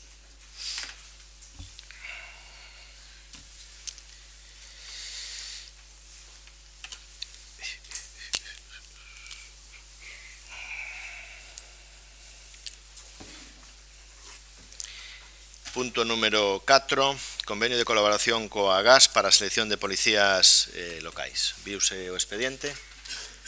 Algunha intervención? Sí. Usted tamén, vale. Usted tamén, vale, perfecto. Pois empezamos por alternativa. Eu vou a ser breve. Como creemos que este punto está suficientemente debatido e así o fixemos no pleno anterior, non solamente queríamos tomar a palabra para decir que non temos nada máis que engadir e que, por suposto, votaremos a favor. Tono. Ben, o BNG tamén contribuindo á brevedade, simplemente reiterar unha vez máis que isto propuso o BNG hai tamén hai un mes ou dous, pero hai cantos anos? 4 anos. E que isto daría unha garantía xurídica e unha solvencia. Señor alcalde, usted decía hai un momento que contra as resolucións do AGAS tamén pode haber recursos, por suposto. Eu en este momento non teño aquí a información, poderíamos pararnos a buscala en algún momento e ver cantos anos leva a GAS, cal é a trayectoria de incremento de concellos que tramitan os seus procesos selectivos de policías por ese medio e cantos recursos tuvo desde ese momento. Despois poderíamos ver cantos hai non só no Concello de Culleredo, sino nos múltiples concellos que hai por Galicia adiante, por certo, moitos que a mesma trayectoria que tuvo despois de un proceso así denunciado e tal, que acaban efectivamente na Academia Galega de Seguridade. Nada máis. Votaremos a favor. Moitas grazas. Estou completamente de acordo con vostede e, ademais, comparto que a Dirección Xeral de Emerxencias e a GASP está perfectamente dirixida e coordinada e ten unha excelente persona ao seu frente, como é o director xeral, don Santiago Villanueva, o cal, pois, a min, sinceramente, me ofrece moitísimas garantías e entonces comparto plenamente o que di. Ademais, é unha persoa coa que semanal, quincenalmente, pois teño que departir e compartir diferentes cuestións relacionadas coa seguridade e teño que decir que é un garante de eficacia e é un garante tamén de que saben escoitar as necesidades dos concellos e tamén aceptar en algunhas ocasións pois suxestións que se fan a prol de mellorar a contratación dos axentes e incluso de facilitar a súa contratación. Izasco. Pues un poco en la misma línea, creemos interesante que el Concello de Culleredo suscriba este convenio para delegar la convocatoria y realizar estos procesos de selección en este organismo especializado de la Xunta de Galicia, dada la complejidad de estos procesos que acabamos de ver en el punto anterior.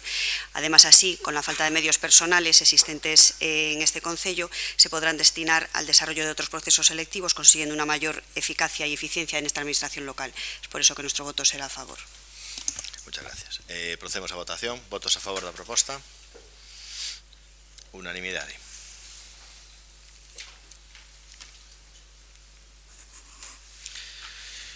Punto número 5. Modificación da relación de postos de traballo.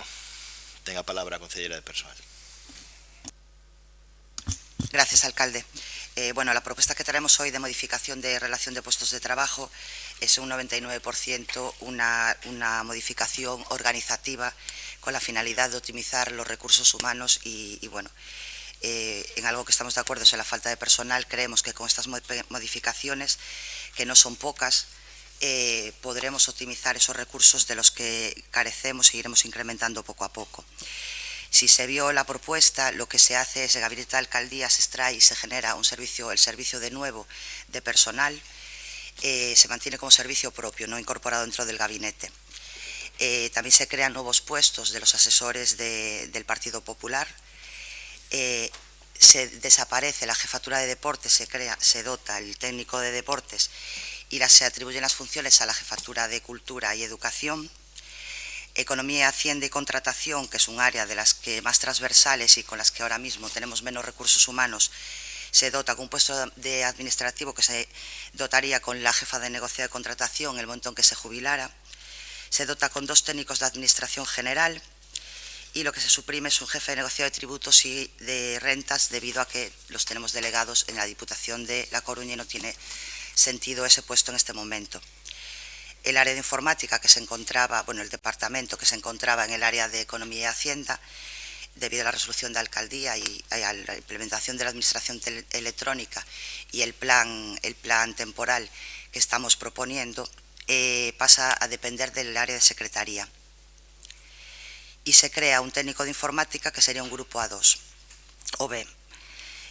Las áreas de obras y medio ambiente y urbanismo se fusionan, se eliminan las jefaturas de servicio y se mantiene la jefatura de área. La finalidad, repito, la optimización de los recursos humanos.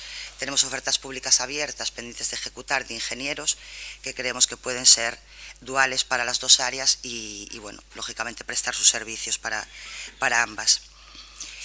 Bueno, como ya dije, personal se dota de entidad propia y en Seguridad Ciudadana las modificaciones que se sufrieron fueron que se crearon puestos de segunda actividad.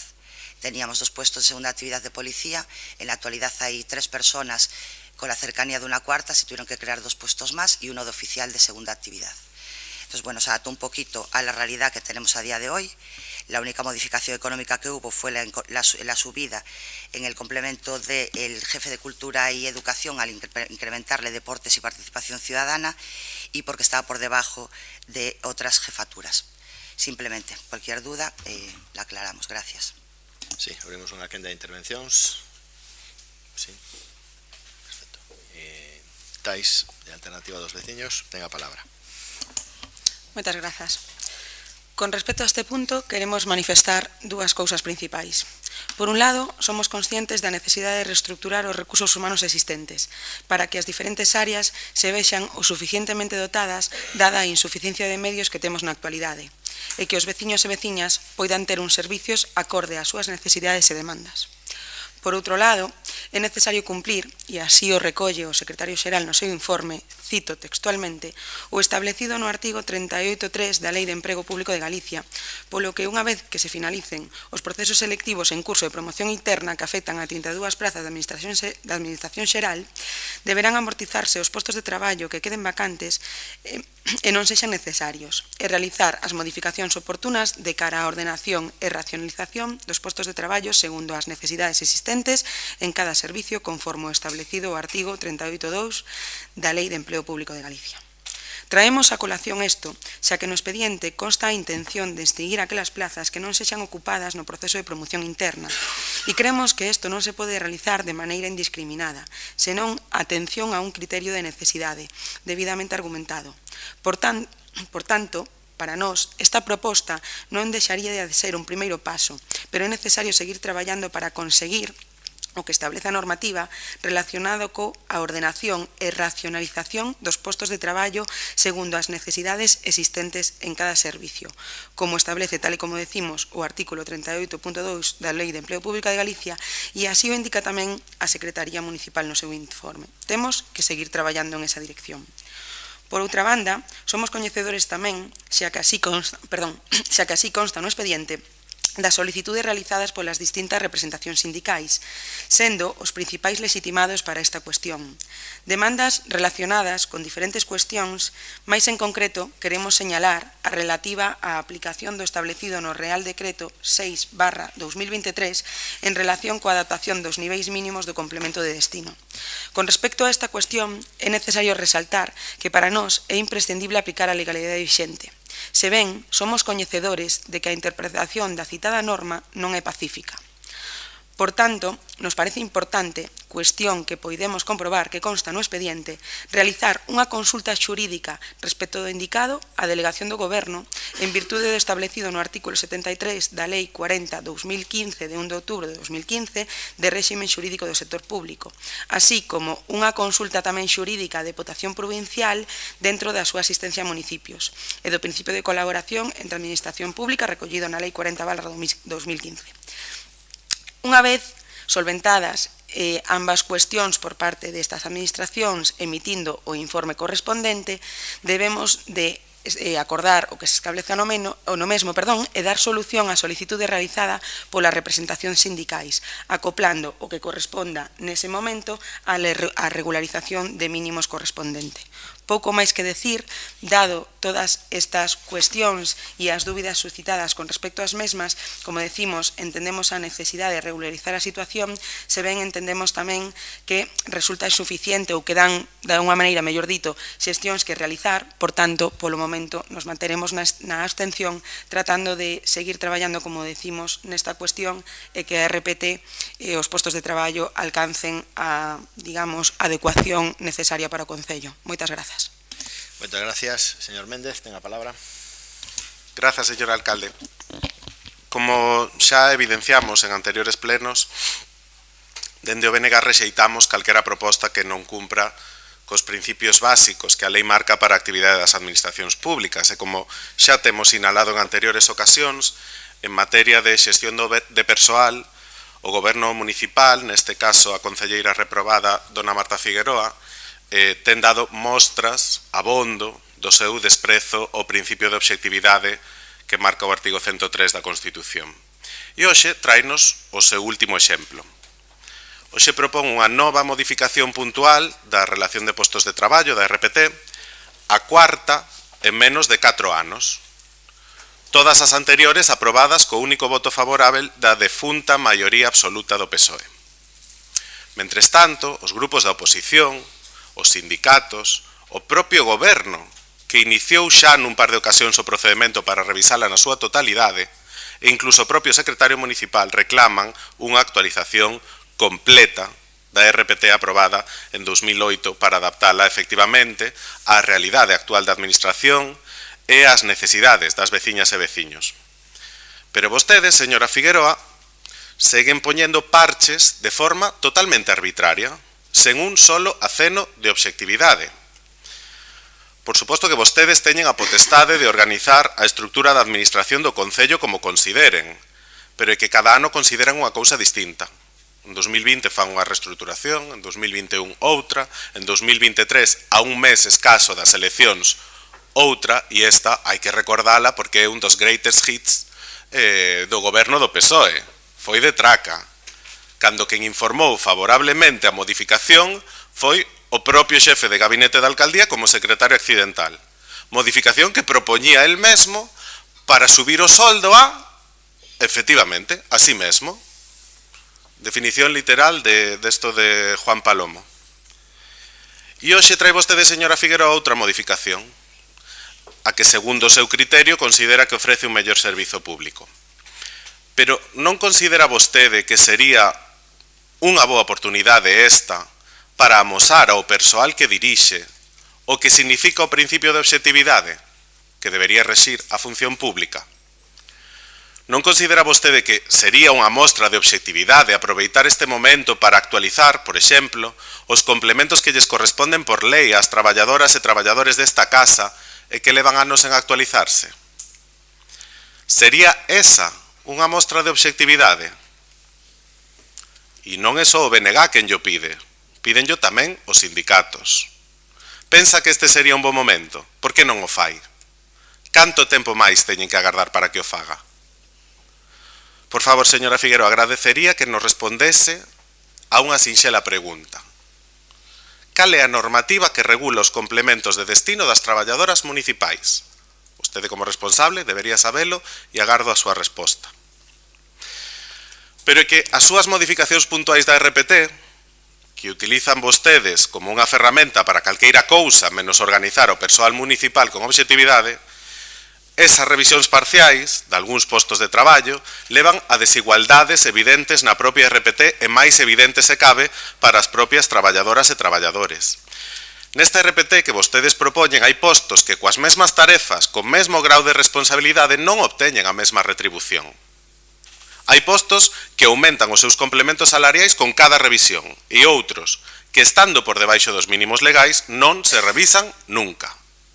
Sabe vostede, señora Figueroa, tan ben como a min, e o que é peor, sabe vostede tan ben como as traballadoras e traballadores municipais as que dirixen. Bueno, vou dicir, dirixen vostedes, a señora concelleira e o señor alcalde. Se todas estas cuestións non fosen suficiente motivo para non poder apoiar esta nova modificación puntual, hai outra cousa que xa nos deixa completamente abraiados. Despois penso que xa son centos de ocasións nas que escoitamos neste pleno municipal pola súa parte, pola nosa, pola de toda a oposición. Despois dos centos de ocasións nos que teñen vostedes empregado a excusa da falta de persoal para tentar xustificar a parálise do seu goberno. Despois das veces que teñen publicado unha e outra vez esta cuestión na prensa, resulta que traen vostedes unha RPT que destrúe emprego público no Concello de Culleredo. En resumo, esta RPT crea 7 postos novos, elimina 10 postos existentes e deixa pendentes de extinción 33 máis, un por xubilación e outros 32 tras o procedimento de promoción interna. De verdade pretenden vostedes facernos agora tragar coa eliminación de 33 postos neste Concello? Non practican vostedes nin a obxectividade nin a coherencia. Decídanse, ou pensan vostedes que no noso Concello fai falta persoal ou non. Decídanse. Por favor, señora Figueroa, ademais de responder á cuestión sobre os complementos das traballadoras municipais, respóndanos tamén se vostede está de acordo coa destrucción de 3 postos e a extinción de outros 33. Dende logo, o BNG non poderá apoiar esta nova modificación mentres non se rectifique esta cuestión e non se actualicen os complementos das traballadoras conforme o que lles corresponde por lei, para o que estamos totalmente de acordo co que dicía a voceira de Alternativa dos Veciños, sería necesario un informe, tanto dos propios servizos municipais, do propio secretario municipal, como de outros órganos externos, para saber como se deben aplicar eses mínimos e aplicalos con obxectividade, polo que lles propoñemos deixar esta cuestión sobre a mesa para que procedan a súa revisión e poder votala novamente no pleno. Moitas gracias. Gracias, señor Méndez. Izaskun. Gracias. La RPT constituye el principal instrumento organizativo de las entidades locales. En Culleredo se aprobó la RPT en el 2008 y el resto de las ocasiones se han aprobado modificaciones puntuales. Desde hace años, los informes de los técnicos indican que es necesaria una revisión en profundidad de la RPT, ya que durante años la dotación de personal es insuficiente para un adecuado desarrollo de los servicios básicos y se incumple en la valoración de numerosos puestos atendiendo a su carga de trabajo, dificultad técnica y responsabilidad. Lo han confirmado sindicatos, secretaría e intervención. Desde nuestro grupo municipal hemos denunciado en numerosas ocasiones la nefasta gestión de los recursos humanos que se ha seguido por este equipo de gobierno en los últimos años y que sufrimos actualmente tanto los trabajadores del concello como los propios vecinos de Culleredo. Departamentos clave como Economía e Facenda, colapsado, Intervención y Secretaría sin personal suficiente, Asesoría Jurídica con bajas largas sin cubrir y plazas sin dotar, Urbanismo y Obras, mejor no hablar de las necesidades que llevan años sin atenderse desde este equipo de gobierno, Seguridad Ciudadana y Emergencias con los problemas por todos conocidos de falta de agentes, Servicios Sociales. Prueba de la nefasta gestión de los recursos humanos fue su reprobación en el pleno de noviembre del año pasado. Este es su balance de gestión. Este es el resultado de su política de personal. Esta modificación de la RPT consideramos que no es suficiente para solucionar todos los problemas que tenemos y sufrimos a diario, pero reconocemos también que ustedes tienen la potestad para organizar los recursos humanos de la manera que les parece más eficiente. Lo que no entendemos es que, habiendo un informe de una empresa externa a la que se contrató para que hiciese una valoración de los puestos y que el trabajo se entregó hace más de un año a los sindicatos, ¿por qué no se aplican las conclusiones de ese informe? ¿Para qué han servido los fondos públicos invertidos en ese informe si no se le hace caso? Hemos revisado las actas de las mesas de negociación y vemos que queda pendiente temas que reclaman los sindicatos que representan a los trabajadores del concello. Una de ellas hace referencia al convenio de productividad, que está pendiente de resolver la enmienda presentada por la CIGA para su aprobación. Y la segunda demanda es la aplicación de los intervalos de niveles de los puestos que aparecen en la disposición transitoria sexta del Real Decreto Ley 6/2023 del 19 de diciembre. Desde nuestro grupo municipal consideramos que no hay una respuesta clara a la modificación de niveles y de si debería aplicarse de forma obligatoria a las entidades locales. Hay especialistas que definen que sí es aplicable y otros que no, y como de momento no hay jurisprudencia, no hay una posición clara al respecto. Por ello, desde nuestro grupo municipal solicitamos que este asunto importante para los funcionarios se trate en el marco de una negociación colectiva para evitar que los funcionarios vayan al juzgado al ver desatendida su petición y el Gobierno local se abra al diálogo y a la negociación para llevar a cabo la adaptación a los niveles. Eso que tanto les cuesta y no hacen con la oposición, a ver si son capaces de hacerlo con sus trabajadores.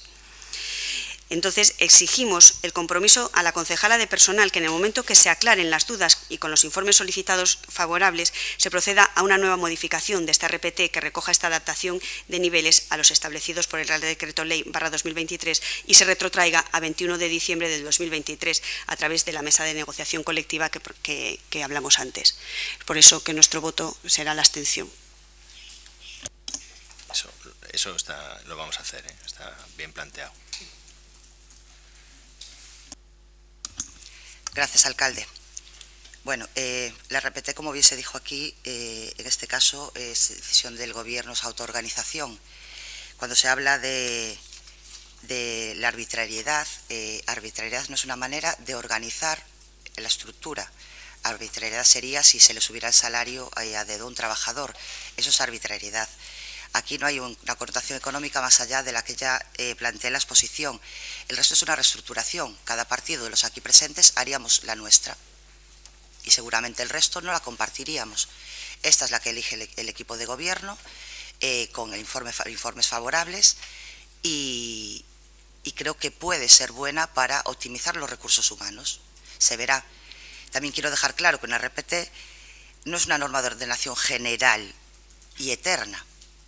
No está pensada para prever futuros. Por tanto, se va a ir modificando. ¿Se tiene que modificar cada año? No veo cuál es el problema. Se trae a pleno, se decide, se valora, incluso a instancias. Ahora se acaba de plantear si la ley, el Real Decreto 6/2023 del 19 de diciembre, esos niveles son de aplicación, que hay controversia, y creo que todos lo sabemos, y ya se han solicitado el día 25, si no recuerdo mal, informe a la Diputación de Coruña, a la Delegación del Gobierno y a la propia Asesoría Jurídica del Ayuntamiento. En el momento en que tengamos esos informes, si la ley es de aplicación, este equipo de Gobierno va a ser el primero que plantee la subida de niveles. Entonces tendremos que volver a traer otra RPT a este pleno. ¿Eso implica que hay que volver a revisarla entera? Entiendo que no. Entiendo que no.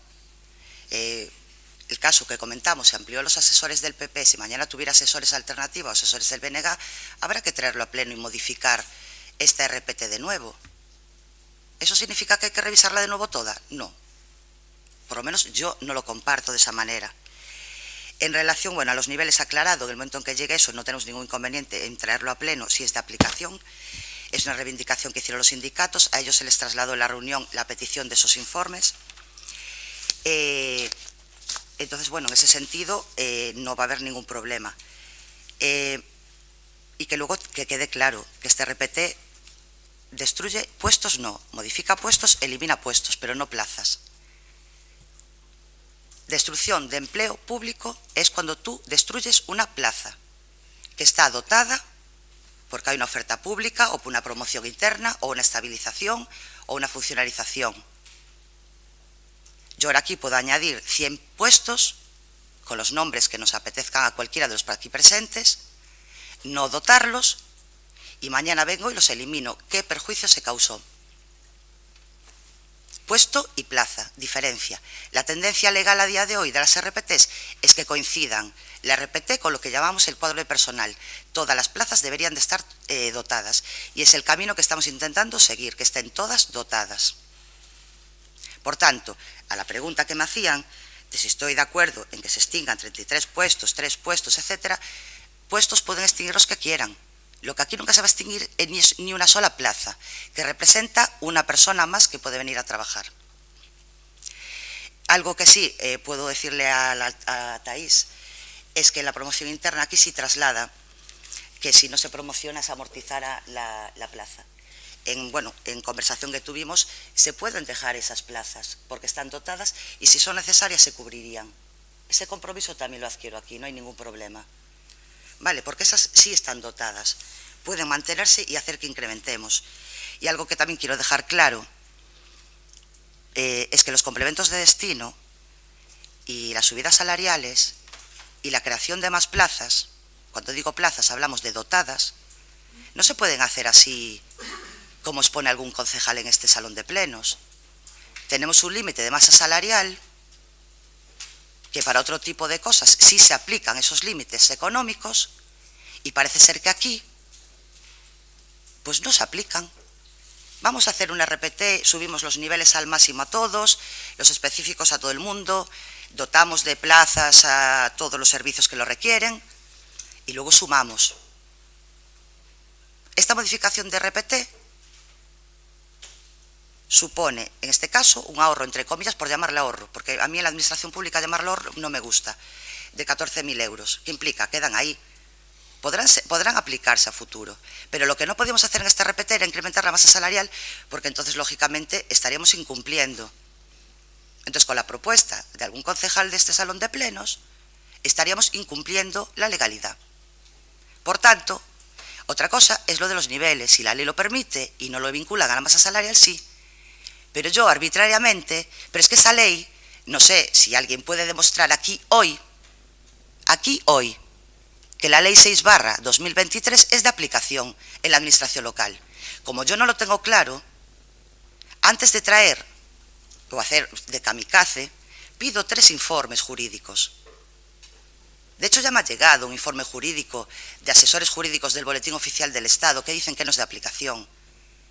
Y me ha llegado algún informe de algún sindicato de clase, que son los primeros en defender a los trabajadores, que dicen que no es de aplicación. Pero aún así, como genera dudas, este equipo de gobierno pide 3 informes jurídicos. Y repito, si es de aplicación, este equipo de gobierno lo hará mañana. ¿Por qué? Porque imagino que esa ley no vinculará a la masa salarial. Otra cosa que habría que mirar. Pero mientras tanto, somos prudentes. Esta modificación, repito, es meramente estructural, no económica, estructural, que es la que hemos decidido y que, repito, cada uno haríais a vuestra manera, y muy lícita, y yo la apoyaría o no. Pero no puede ser que se defienda el no votar este RPT estructural por las subidas de niveles y temas económicos y complementos de destino a dedo y cosas que hemos tenido que oír. Esa parte no la comparto. Entonces, bueno, simplemente aclarar esto. Con esto finalizo mi intervención, creo que he sido bastante clara. Gracias. Sí, ¿alguna intervención máis? Sí, señor Méndez. Gracias, señor alcalde. Señora Figueroa, fixémoslle 2 preguntas ben claras e non obtivemos ningunha resposta clara a esas preguntas. Vamos a comenzar pola primeira, pola cuestión dos complementos de destino, dos niveis. Eu preguntáballe, vostede, como concelleira de persoal, debería de ter unha resposta clara. Cal aplica agora? Como?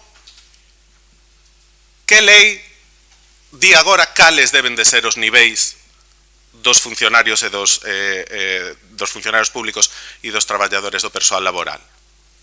E non ten unha resposta. Eu, de verdade, esperaba algo máis. Eu informeime e esperaba, bueno, polo menos unha posibilidade de 3 que tiña eu na cabeza. Comezamos por dicirlle e aclararlle e recordarlle que nós acabamos, tanto Alternativa dos Veciños como Partido Popular, como este grupo do BNG, acabamos de dicirlle o que compre é ter informes xurídicos que nos digan cal hai que aplicar e despois aplicalos, pero aplicalos. Non xa o aplicarei na próxima, non, aplicalos. Entón eu esperaba unha de 3 respostas. Un Real Decreto do ano 95, unha resolución da Secretaría de Estado para a Administración Pública do 98, ou que xa vostede o tivese moi claro e falase do Real Decreto 623. Vamos á máis antiga. Estamos falando de salarios actualizados no ano, non actualizados, niveis de complemento de destino actualizados no 95. Se aplicamos a lei máis antiga, o Real Decreto 364 de 1995, de ser esa a referencia, quedarían por baixo dos mínimos legais establecidos por ese Real Decreto 9 postos da relación de postos de traballo que vostede trae hoxe para a súa aprobación. eu creo que sería unha mostra de obxectividade que polo menos a eses 9 traballadores cumplisen coa lei e aplicasen vostedes o nivel que lles corresponde. 9. Se se decidise vostede o informe xurídico dixese que é de aplicación unha resolución da Secretaría de Estado do 18 de xuño do 98, habería 40 postos de traballo por baixo do mínimo establecido. Iso sería o obxectivo. O obxectivo sería traer esta proposta de modificación da RPT e decir, nós queremos facer esta organización da administración. Perfecto, está na súa potestade. E ademais queremos cumplir cos traballadores e traballadoras e dunha vez por todas recoñecer o complemento de destino que lles corresponde. Pero vostede decide non aplicar ese criterio de obxectividade. Vamos con outra cuestión. A cuestión da extinción das 32 prazas despois do término do proceso de promoción interna. Mire, a RPT está para organizar o presente e para definir un futuro. Pero que é evidente que vostedes non saben nin en que culleredo queren vivir, nin en cal queren facer vivir as veciñas e veciños. Vostedes viven nun culleredo no que a administración local non precisa de 33 traballadoras e traballadoras municipais. Sóbranlle. Están tomando agora a decisión de prescindir de 33 prazas. Poderíanas deixar, poderíanas dotar, poderían sacar procesos de selección para dotar esas prazas, pero deciden non facelo. Díganlles o mesmo a quen vai a servicios sociais e ten que agardar X días para atención, ou a quen ten que pedir cita previa para tal servizo tal outro. Dígallo vostede a eses veciños, porque viven en concellos distintos. Vostede vive nun concello no que non fan falta máis traballo, e parece ser que o Partido Popular polo menos tamén. Sí, o Partido Popular, aquí hai que ser conscientes de que a súa abstención en cada unha das cuestións que o Goberno trae a ditame e a votación neste pleno, a súa abstención é cómplice. E non só lle dan a súa abstención cómplice, sino que ainda por riba compranlle ao alcalde eso de sí, eso ya lo vamos a hacer. De verdade que a veciñanza xa non lle compra ese discurso ao alcalde. Van vostedes, señores do Partido Popular, por detrás da veciñanza deste concello. Teñen confianza de máis cando queren no señor alcalde. E por rematar con esta cuestión sobre o límite da masa salarial. Sabe vostede que os complementos de destino, isto é unha cuestión como os trienios, por exemplo, non? O sea, porque aumenta a masa salarial, vaille vostede a negar a un traballador un trienio que lle corresponde? Non. Si lle corresponde por lei a un traballador un complemento de destino, vaille vostede negar porque suba a masa salarial? Non, evidentemente, é o seu dereito. Entonces, a cuestión do límite de masa salarial, sabe vostede, señora Figueroa, perfectamente, que non están vinculados á actualización deses complementos conforme a lei á masa salarial. Pero pretende marear e embarrar esta cuestión. Nos temos deixado a nosa posición bastante clara, creemos que esta sería unha oportunidade para aplicar ese criterio de obxectividade e de ningunha maneira, non sei o resto de grupos, volvo a repetilo, de ningunha maneira nos vivimos nun concello de Culleredo que poida prescindir de 33 prazas de traballadores e traballadoras municipais. Fan moita falta e calqueira veciño, ademais todas as prazas están dotadas orzamentariamente. Señora Figueroa, sabe perfectamente. E saben os veciños que miran, por exemplo, cando hai unha exposición pública a conta xeral, a conta dos resultados do orzamento, e ven que o capítulo de persoal queda sen gastar. Por qué? Porque hai prazas que non están dotadas de persoal, pero que sí que están dotadas orzamentariamente. Se vostedes quixeran, poderían dotalas de persoal, pero deciden non facelo. Deciden extinguilas. E, volvemos á mesma, é a súa política de esquerdas que entenden a súa maneira. Bueno, a nosa postura está clara e, obviamente, seguimos agardando a decisión sobre deixalo sobre a mesa e, se non, votaremos en contra.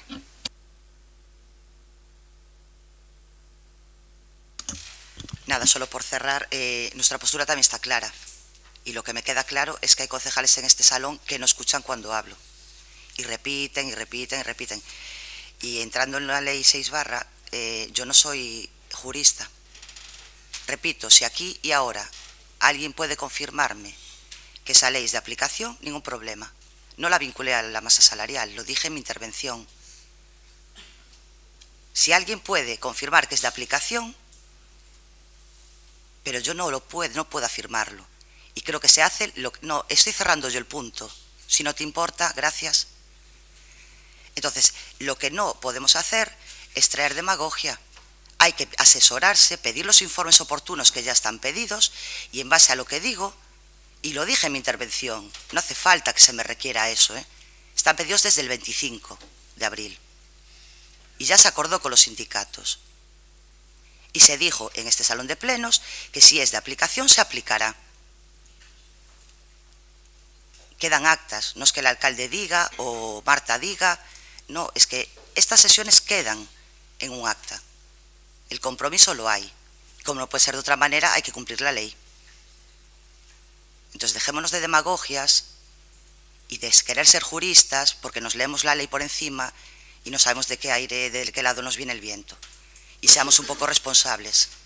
Porque esta reestructuración de RPT consideramos, porque la hemos analizado en profundidad, que puede ser muy beneficiosa para los vecinos y vecinas de Culleredo y para los propios trabajadores.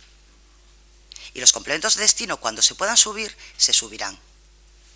Gracias. Bien, pasamos a votación do punto. Votos a... Deberíamos de pechar os debates como hai que pechalos, pero bueno, sí. Ben.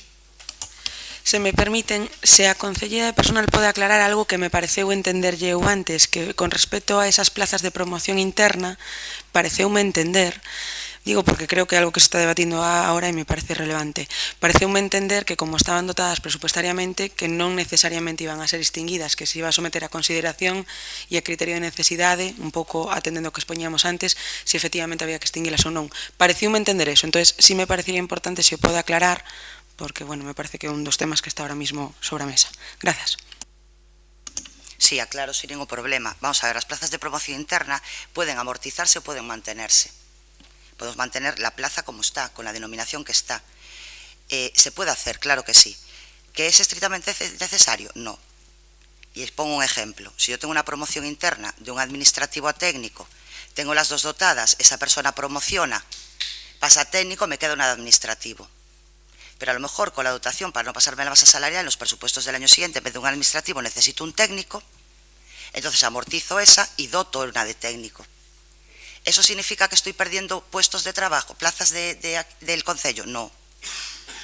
No sé si me expliqué. Bueno, era un ejemplo para que se viera que a veces no es tanto que se amortice esa plaza, porque esa dotación va a implicar que se dote otra.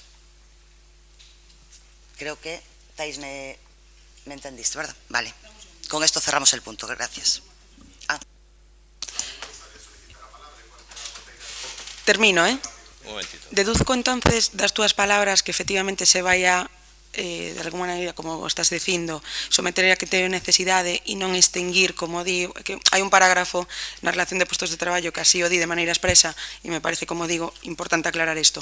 Non se van a extinguir de maneira directa, senón que o vades a valorar en función da necesidade de cada un dos postos. É isto, verdade? Correcto, gracias. Sí, confirmo, vamos a ver, y repito, en todos los presupuestos municipales anuales, en la parte de personal siempre llegamos al límite de la masa salarial. ¿Eso qué implica? Que se dotan los máximos puestos posibles. Da igual que sea un C1, da igual que sea un A2, da igual que sea un A1 o un AP. No se deja ningún dinero sin gastar, sin llegar al tope de la masa, sin excederla. ¿Eso qué significa? Repito, que los puestos de promoción interna o cualquier otro puesto dotado se puede mantener o se puede modificar esa dotación, simplemente. Entonces, no se pierde ningún empleo, como se decía por ahí, no se pierde. Quedó claro. Señor Méndez, si brevedad, le pido, por favor. Absolutamente. Sinto moito, señora Figueroa, pero o que usted está dicindo agora contradícese co que di a documentación que obra no expediente que todos vimos e que todos imos a votar agora en consecuencia. Di, as prazas ocupadas por funcionarios que superen o proceso de promoción interna extinguiránse no momento de toma de posesión do novo posto. As prazas ocupadas por funcionarios que non superen o proceso de promoción continuarán como as prazas que ocupan, extinguíndose aquelas prazas que non resulten ocupadas do proceso de promoción interna. É tan sinxelo como, despois do proceso de promoción interna, quen consiga praza noutro posto extinguirase na que estaba e as que non queden cubertas extinguiránse. É o que di. Di a señora Figueroa que lemos as leis por riba. Eu a documentación que ven ao pleno leo a por riba, por baixo, en diagonal e del outro sentido. E o que di é o que di. E contradícese co que vostede está dicindo agora, cada un que vote en consecuencia, non hai ningún tipo de problema. Nos propoñemos deixalo sobre a mesa, agradecería que se votase esa proposta e nada máis. Gracias.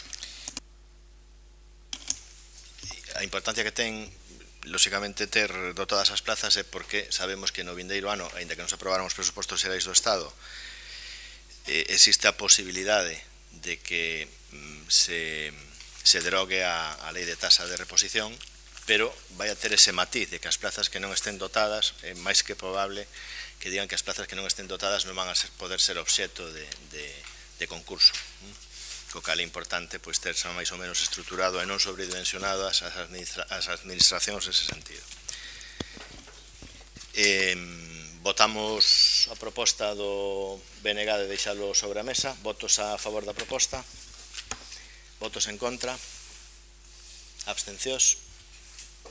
Moi ben, pois facemos a votación do punto de orde do día tal cual viña explicitado.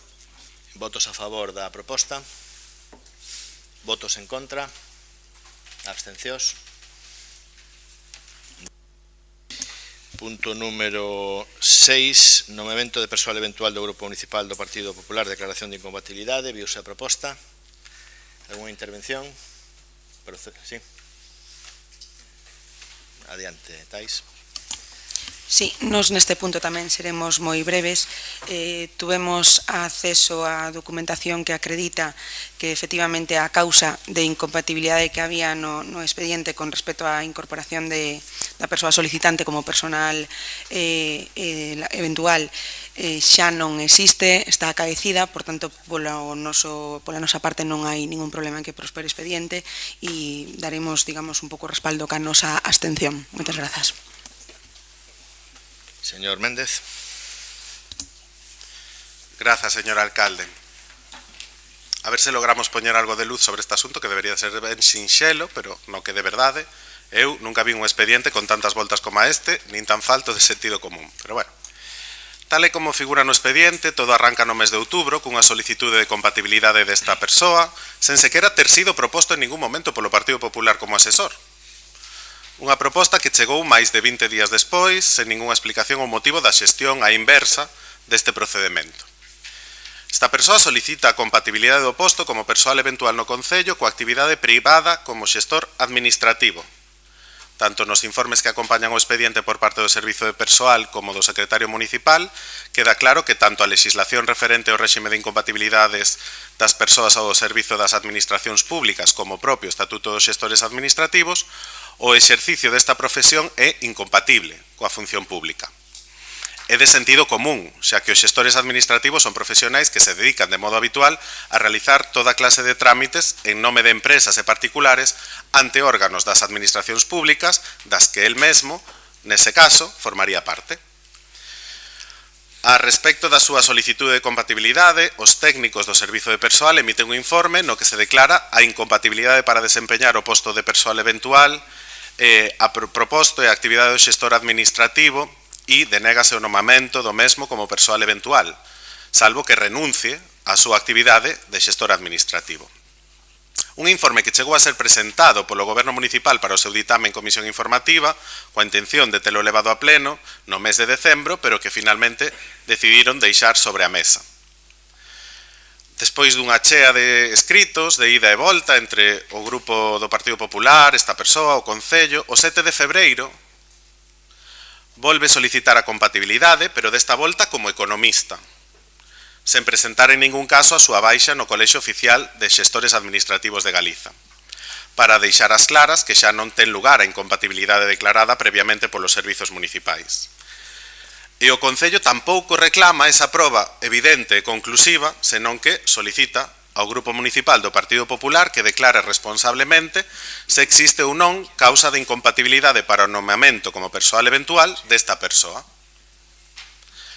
Ao que en documento asinado en nome do Grupo Municipal do Partido Popular responde no mesmo día Marco Antonio Pazos, concelleiro dese grupo, indicando que non existe causa de incompatibilidad para el ejercicio de dicho puesto por parte del citado, sen aportar tampouco proba algunha de que se tivese causado baixa na súa actividade como xestor administrativo.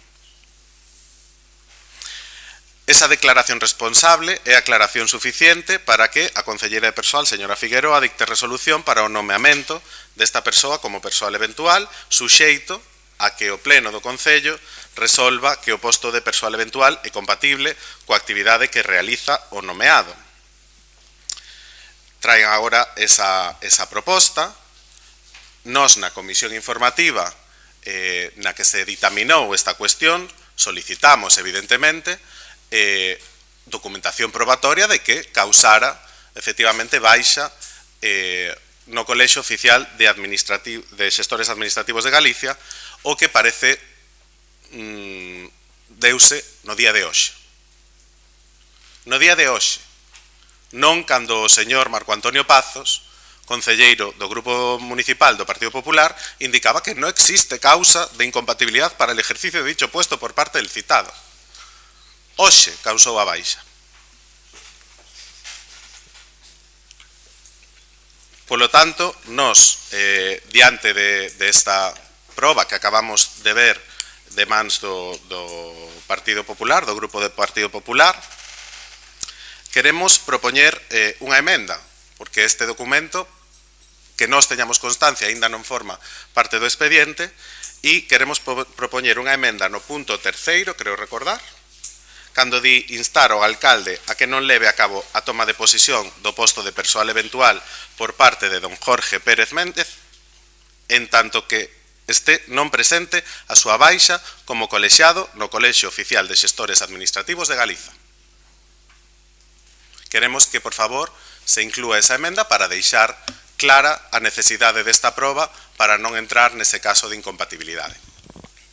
Agardamos contar co seu apoio para esa emenda. Grazas. Por a nosa parte non a consideramos necesaria, posto que hasta o momento en que se tome posesión hai un momento en que hai que aportar toda esa documentación. Perdón.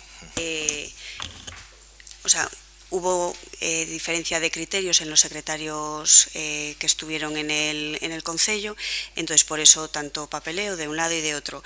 Y después otra cosa, no sé el día exacto en el que se presentó la baja, pero el pleno del colegio no se reunió hasta ayer para hacer efectiva la baja en el colegio. Por eso, y se registró hoy por la mañana para que constara en el expediente. Nada, simplemente aclarar, bueno, nosotros lógicamente nos abstendremos, aclarar que el ayuntamiento, cuando un partido pide la compatibilidad de un asesor, no somos detectives, ni investigadores, ni registradores.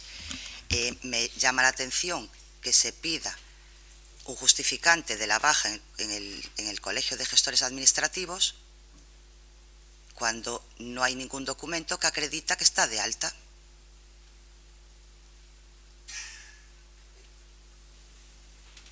Por favor, señor Méndez. Claro, la documentación que obra en el poder de la Administración es verdad que correlativamente, temporalmente, hubo el escrito primero de la persona, del asesor en cuestión, fue previo a la petición del Partido Popular. El momento en que el Partido Popular pide el nombramiento de esa persona eventual, teníamos el escrito en el que él decía ser gestor administrativo. Decía ser gestor administrativo. Se le pidió la titulación, la documentación, etcétera. Con posterioridad al informe técnico en el que se dice que es incompatible, y así lo ratifica el secretario, y la ley lo dice claramente, es incompatible, esta persona nos traslada que ya no es gestor administrativo, que es economista autónomo. Mi pregunta es, ¿por qué se cuestiona que no se justifique que ya no está, pero no que está. No sé si me explico. Ahora hay ese documento que no obra en el expediente, que nos trasladáis ahora, que existe, y lo incorporaremos al expediente a futuro.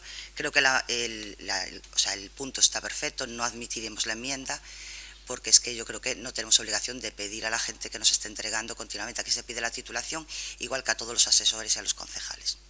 Simplemente. Gracias. Votamos a enmenda. Sí. Gracias, señor alcalde. Simplemente intervir nesta cuestión que día a señora concelleira dona Marta Figueroa que eles non son investigadores, pero non están vostedes para facer cumplir a legalidade. Non solicitou esta persoa unha compatibilidade como xestor administrativo. Non hai un informe dos técnicos do Servizo de Persoal e da Secretaría Municipal indicando que é incompatible a actividade de xestor administrativo co estar ao servizo das administracións públicas. Inventámolo nós. A solicitude é desta persoa, o informe é do técnico do Servizo de Persoal, o informe é do secretario. Ademais, é que o que di o propio técnico, deixeme buscar, que o teño por aquí. Perdón, agora mesmo. Aquí. Por tanto, denegar o nomamento do mesmo como persoal eventual, salvo que renuncie á súa actividade de xestor administrativo. Dio o servizo técnico de persoal deste concello. E vostede di, no, yo es que non tengo que investigar, non teño que pedirlle que renuncie expresamente como di o técnico. Claro que o ten que facer. É obvio, é de sentido común. Pero, bueno, decide non facelo. Aplica vostede, pois, estas abstencións cómplices que o PSOE e o PP en Culleredo se turnan. Ahora eu me absteño, ahora ti te abstés. Pois, bueno, esa é a súa forma de velo, a súa forma de levar este concello. Nada máis. Gracias. Creo que todas as decisións que se adoptan por parte dos membros da corporación son dignas de respeto. Votos a favor da enmenda do BNG. Votos en contra. Abstencións. Votos a favor da proposta. Perdón. Vamos a abstenernos por coherencia. A favor. Abstencións. En contra. Votos en contra? No. Abstención. Vale. Pasamos ao seguinte punto da orde do día. Moción do Grupo Municipal do BNG en relación á modificación da ordenanza fiscal reguladora da taxa pola prestación do servicio de recollida de transporte, tratamento, eliminación de lixos e residuos urbanos. Ten a palabra quen vai intervir? Señor Chouciño. Sí, moitas gracias, señor alcalde. Presentamos con esta moción para a modificación da ordenanza fiscal da regulación da taxa pola prestación do servicio de recollida, transporte, tratamento e eliminación de lixo e residuos urbanos, porque o 29 de decembro de 2023 publicouse no Boletín Oficial da Provincia da Coruña a aprobación definitiva da modificación da ordenanza fiscal reguladora da taxa por parte do Consorcio das Mariñas. Esta decisión adoptada polo Pleno do Consorcio, composto polos alcaldes e alcaldesas dos 8 concellos que integran Abegondo, Bergondo, Betanzos, Cambre, Carral, Culleredo, Oleiros e Sada, supóngose que a veciñanza asuma unha suba do 35% na taxa que puderon versar refletido na súa factura. No caso de Culleredo, integrada na factura da auga. O Pleno do Consorcio das Mariñas, cando foi o do trámite de exposición pública desa suba, rexeitou as alegacións feitas polo BNG que procuraban mitigar esta suba a través de políticas de reducción de xeración de residuos e, polo tanto, de custos na súa recollida e tratamento, así como a través dunha aplicación da taxa en base ao criterio de progresividade. Neste sentido, os informes da propia xerencia que se sometían á exposición pública da xerencia e intervención do Consello das Mariñas, do Consorcio das Mariñas, explican que non están aplicando parámetros obxectivos para a aplicación da taxa cando din, abro comillas, de cara ao futuro teránse en conta criterios xenéricos de capacidade de pago, tendo en conta o valor catastral e mediante tramos de menos de 50.000 euros, de máis de 50.000 a 100.000 e de máis de 100.000 euros, como establece o texto refundido o texto de reforma de fazendas locais. Non sendo posible nese momento, pois deben adecuarse as aplicacións de xestión tributaria polos que se aproban os padróns. Este sería un punto de partido para cumplir co criterio da progresividade que se busca na tributación, pero compre explorar alternativas como reducir aínda máis eses tramos, como por exemplo múltiplos de 10.000 euros dos valores catastrais dos inmobles, ou empregar outros vectores que sexan indicativos da actividade do inmoble e permitan establecer unha correlación coa xeneración de residuos. Por exemplo, no Concello de Santiago establécense unha tarifa fixa por vivenda e a continuación un coeficiente en función do consumo de auga. Utilízase ese vector como demostración de actividade na vivenda. Para os negocios tamén se establece unha cota fixa e unha parte variable en función dos metros cadrados de cada local, así como un coeficiente por actividade. Búscase así un polinomio no que, no resultado, inflúan todos os parámetros que poñan en evidencia a capacidade económica de quen debe contribuir, evitando unha aplicación lineal da taxa e das sucesivas subas da mesma. Algo que entende todo o mundo, que pague máis que máis uso fai do servizo. É momento de sentar as bases para unha aplicación progresiva da taxa de recollida e tratamento do lixo, tal como ordena a Lei Reguladora de Fazendas Locais. Compre acometer unha reforma da súa ordenanza reguladora, deixando atrás a parálise e a pasividade a este respecto, para fortalar a progresividade nunha taxa que ten carácter universal e obrigatorio. Por todo exposto, propoñemos ao Pleno da Corporación para o seu debate se procede a aprobación dos seguintes acordos. Instar ao Consorcio das Mariñas a acometer a reforma da ordenanza fiscal reguladora da taxa pola prestación de servicios de recollida, transporte, tratamento e eliminación de lixos e residuos urbanos, co obxectivo de recoller na súa aplicación criterios de progresividade. E, segundo punto, instar ao Consorcio das Mariñas a procurar, avaliar e valorar na reforma de dita ordenanza diferentes medios e fórmulas para acreditar que a taxa que regula sexa repercutida á veciñanza en función da capacidade económica de quen debe contribuir, evitando unha aplicación lineal da taxa e das sucesivas subas da mesma. Moitas grazas, agardamos que o estimen oportuno apoiar esta proposta. Sí, intervencións. Tais. Moitas gracias, señor alcalde. Nos seremos moi breves. Nos parece que, efectivamente, o texto da exposición de motivos ten razón de ser, está o suficientemente fundamentado e que a necesidade é real. Por tanto, pola nosa parte, trasladaremos o apoio a esta proposta e a esta moción, dando o noso voto a favor. Tascom. Gracias. Nosotros también desde el Partido Popular vemos con agrado la posibilidad de adaptar la cuantía de las tasas y que ésta se adecue a la capacidad económica del contribuyente, y no solo en este caso, sino también en todos los tributos municipales en los que la ley lo permita. Sin embargo, no estamos de acuerdo en lo que entendemos que se articula la propuesta en torno al valor catastral de las correspondientes viviendas, ya que creemos que en ningún caso el valor catastral resulta indicativo de la capacidad económica del contribuyente, al no ser concebido para ello. Por ello consideramos y le proponemos una modificación que en la cuantía de las tasas se establezca según tramos de renta del contribuyente referenciados al salario mínimo interprofesional a través de la aplicación de las correspondientes bonificaciones, pudiendo atender también a criterios como el de riesgo de exclusión social. Ben, dende a nosa postura, dende o equipo de goberno, estamos completamente de acordo coa moción.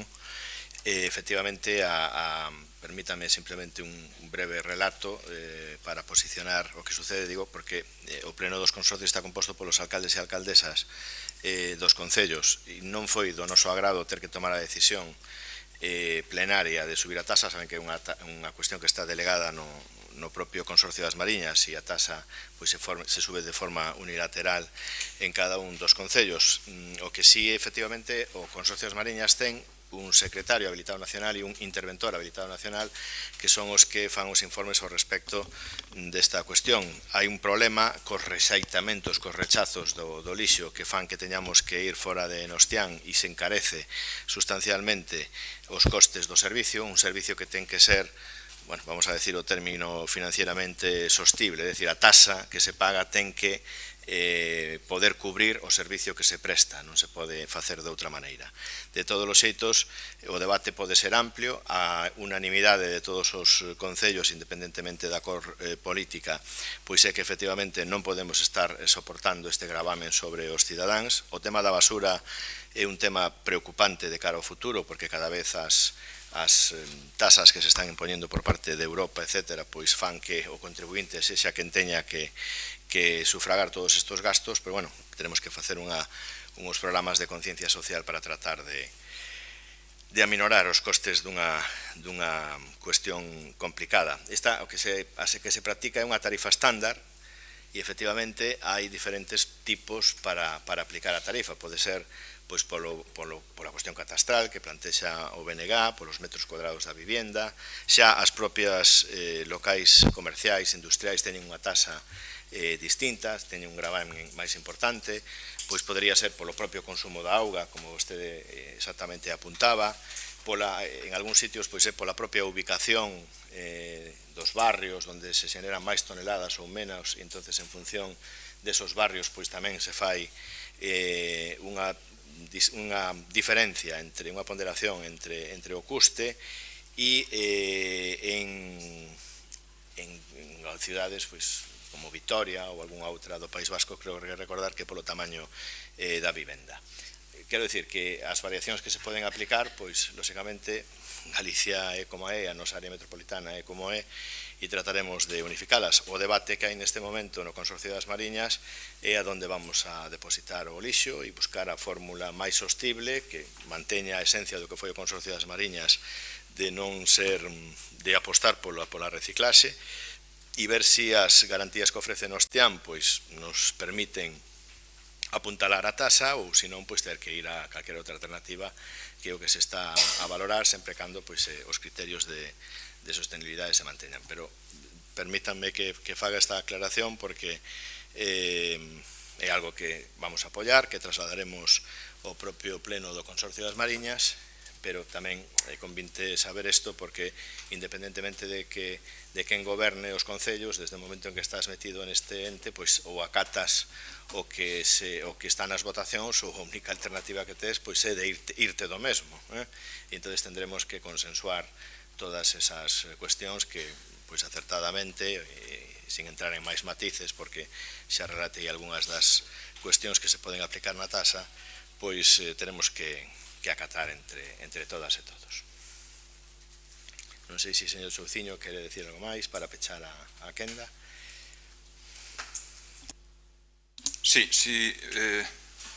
ben, procede a aclarar unhas cuantas cousas. Empezarei por isto último que di o señor alcalde, señor Ribó, irse propoñía usted hai uns anos, non volvimos a ver daquela cuestión, pero eu creo que está ben que non marcharmos. Non sei en que momento vostede cambiou a idea, pero creo que fixo ben cambiala. Pola outra parte, o que estamos falando aquí, ollo, non estamos falando de unha baixada lineal, non, estamos falando de un reparto de carga. Un reparto de carga que faga que os de maior capacidade económica indicada por uns certos parámetros objetivos, pois soporten unha carga maior que aqueles que teñen unha capacidade económica menor e unha utilización menor do servicio. Por tanto, estáse falando de repartir a carga co mesmo resultado de equilibrio económico. Non estamos dicindo que o resultado volva a quedar en desequilibrio. Unha vez aclarado eso, a señora García Gorostizu di que non ve indicativo o valor catastral, pero que xa é así para outros impostos. O IBI repercútese en función do valor catastral, por tanto, é a base imponible de outros impostos, co cal se tal. Pero que ademais, por si fora pouco, o texto que leín cando dicen que habría comillas, igual é que non este rei, e que volvo a repetir, de cara ao futuro teránse en conta criterios genéricos de capacidade de pago, tendo en conta o valor catastral e mediante tramos de menor de 50.000, de 50.000 a 100.000 e de máis de 100.000, como establece o texto de facendas locais, non sendo posible neste momento, pois deben adecuarse as aplicacións de xestión tributaria polas que se aproban os padróns. Quere decir, desgloso un pouquiño este párrafo, isto decía o informe de intervención do Consorcio das Mariñas, cando fixo o trámite de exposición pública, e esa exposición estuvo ao público para que non quiso descargar e ler, por certo, recordar ao señor alcalde que nós o pedimos expresamente, que non estaba o expediente consultable electrónicamente, e conseguiuse que se dispusera para descargar electrónicamente, unha vez máis, gracias á insistencia do BNG, podémoslo consultar toda a veciñanza do ámbito do consorcio, pois decía este texto, a intervención do consorcio. Decía que o lóxico sería aplicarse a isto, pero decía que en aquel momento no que se estaba efectivamente facendo unha tramitación con certa ausencia por ese déficit no que incurrió o consorcio, do que poderíamos abrir tamén un paréntesis para decir por que se produciu, non? Pero non vamos a abrir máis melóns, pero deixaban ben claro de que o texto da Lei de Facendas Locais xa contempla utilizar este parámetro. E recordaban eles, só o que decían, oiga, é que se reformamos a legislación non temos a aplicación informática preparada para recoller estas indicacións, pois ao día seguinte non podemos facturar, non? É o que ven decir este texto. Por tanto, si é útil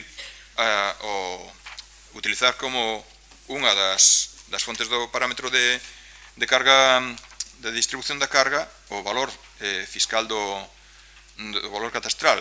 Si ben nos decimos, por que en función de múltiplos de 50.000, fagalo en funcións de múltiplos máis pequenos, porque será máis objetivo.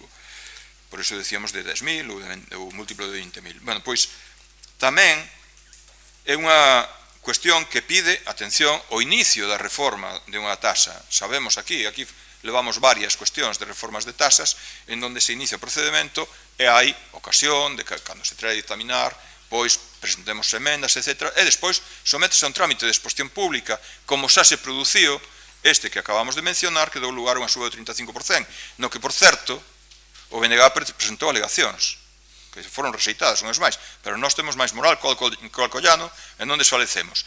Non nos consta que o Partido Popular de Culleredo presentara alegacións en aquel momento, nin para decir unha cousa nin outra. E por último,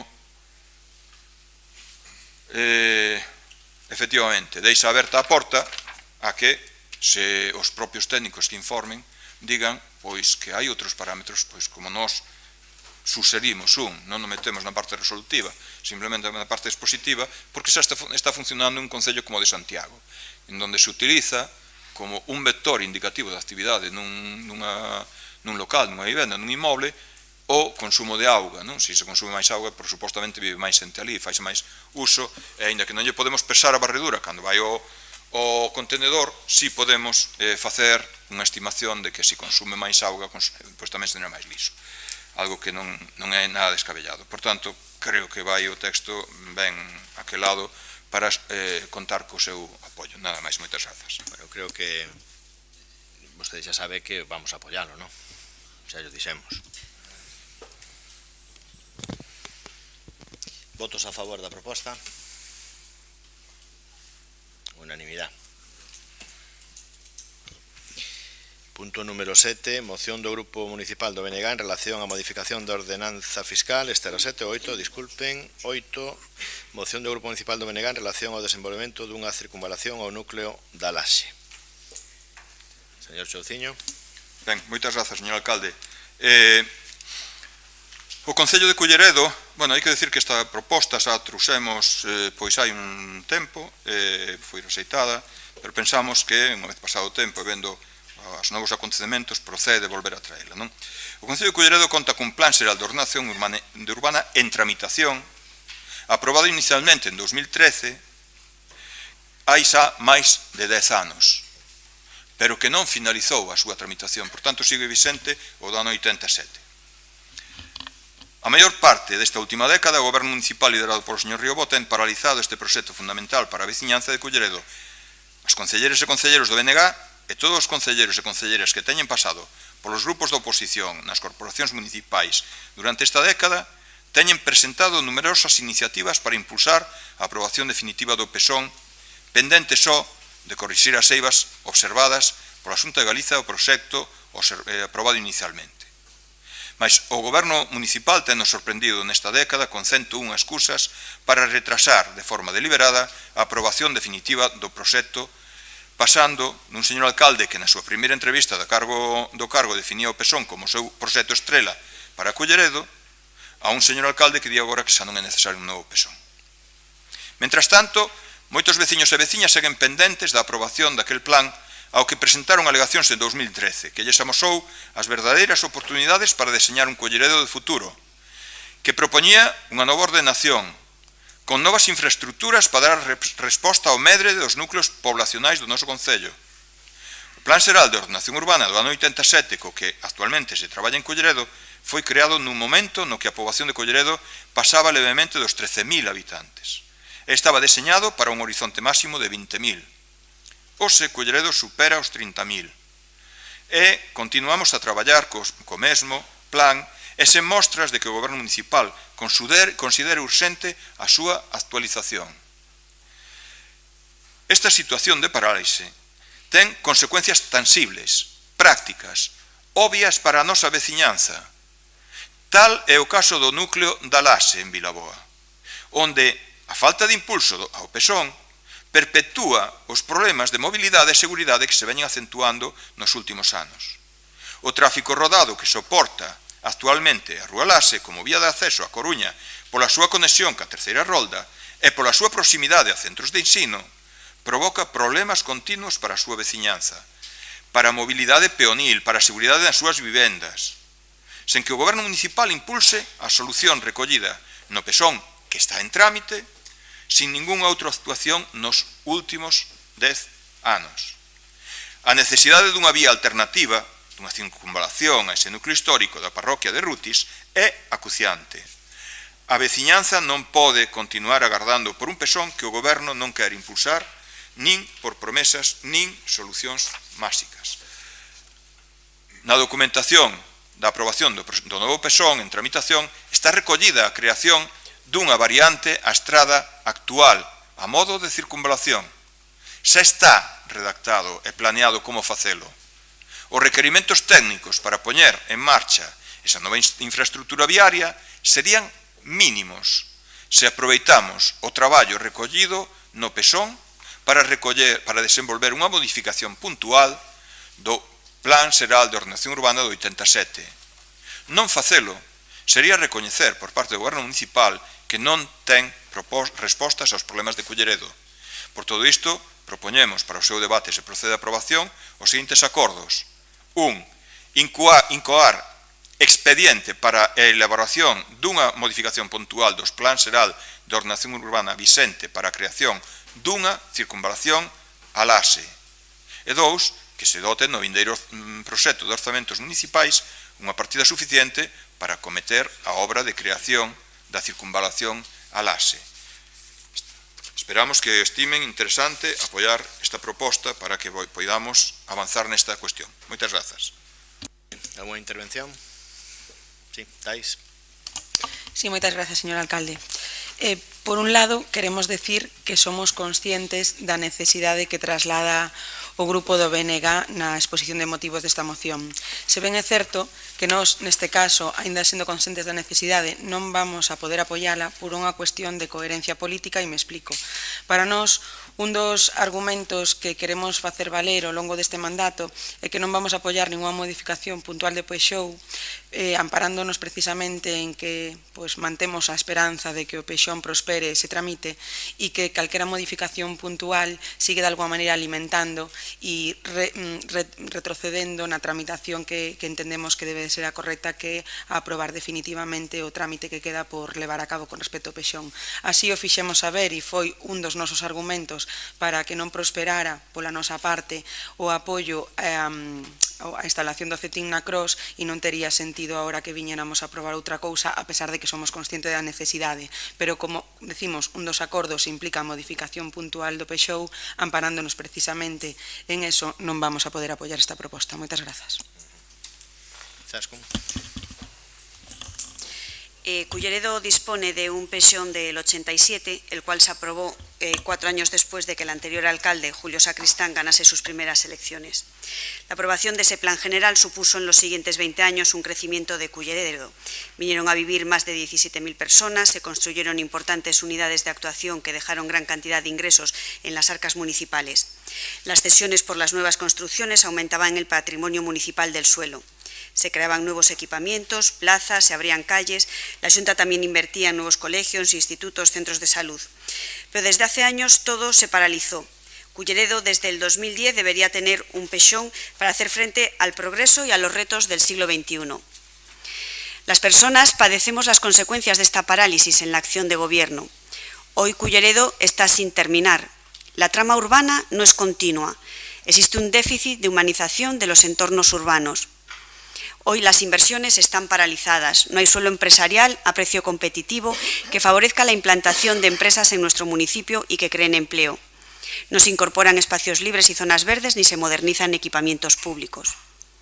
Un nuevo plan general supondría para Culleredo un crecimiento en sus ingresos que permitiría llevar a cabo políticas sociales tan necesarias en estos tiempos. Nos convertiría en un Culleredo humanizado, abierto y amable para las personas, innovador, cohesionado y competitivo, que sabe hacia dónde va. Pero ni el anterior alcalde ni el actual han sido capaces de aprobar un nuevo plan general. Nos hemos quedado en el 2013 en una aprobación inicial. Desde el Partido Popular de Culleredo no entendemos cómo en estos últimos años no se ha dado un solo paso hacia adelante. Es más, se ha retrocedido, porque informes sectoriales aprobados no tienen validez y habrá que volver a solicitar para adaptarlos a la nueva ley del suelo de Galicia.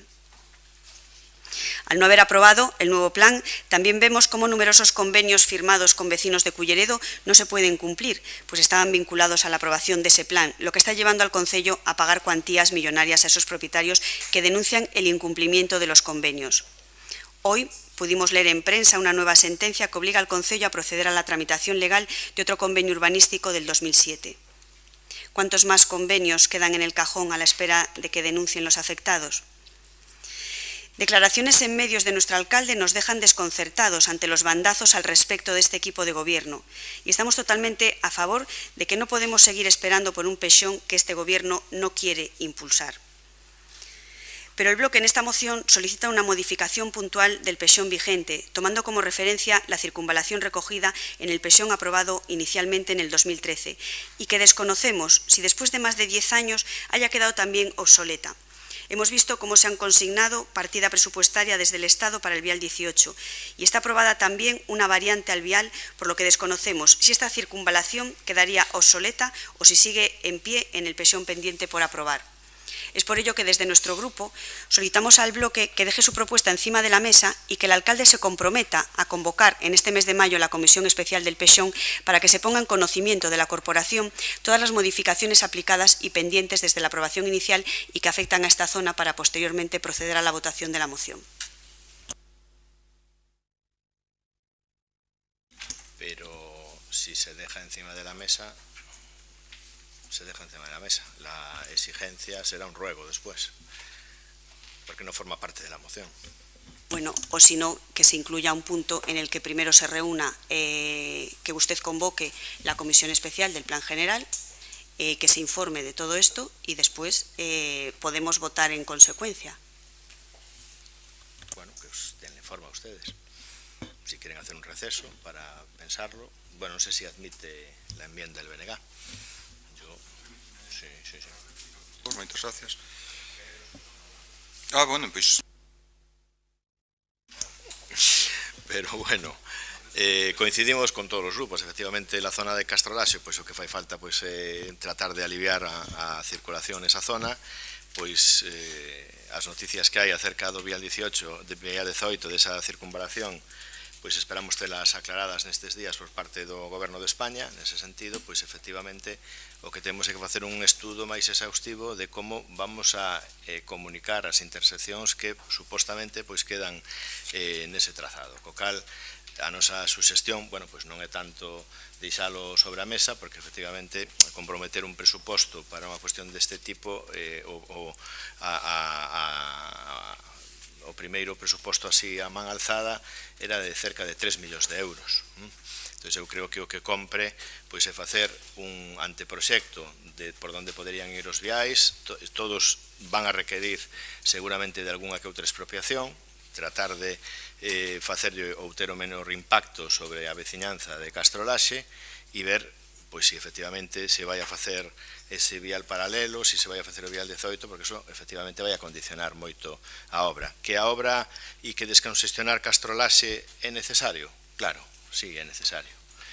Comprometer, ni siquiera faría falta facer unha modificación nin do plan xeral, nin ter o plan xeral, porque se o ligamos pois a eses viais alternativos que vai a facer o Estado, pois pola propia lei de estradas e o declararse, pois, bueno, de interese xeral, pois non facería falta ni siquiera facer a modificación, porque podería ser o propio Estado que a declarara nese sentido. Entón, hai moitos matices. A moción como tal, pois facer un estudio para a circunvalación que mellore pois o tráfico en Castrolaxe e preparar un anteproxecto, bueno, pois estando á expectativa dos acontecementos que poidan vir.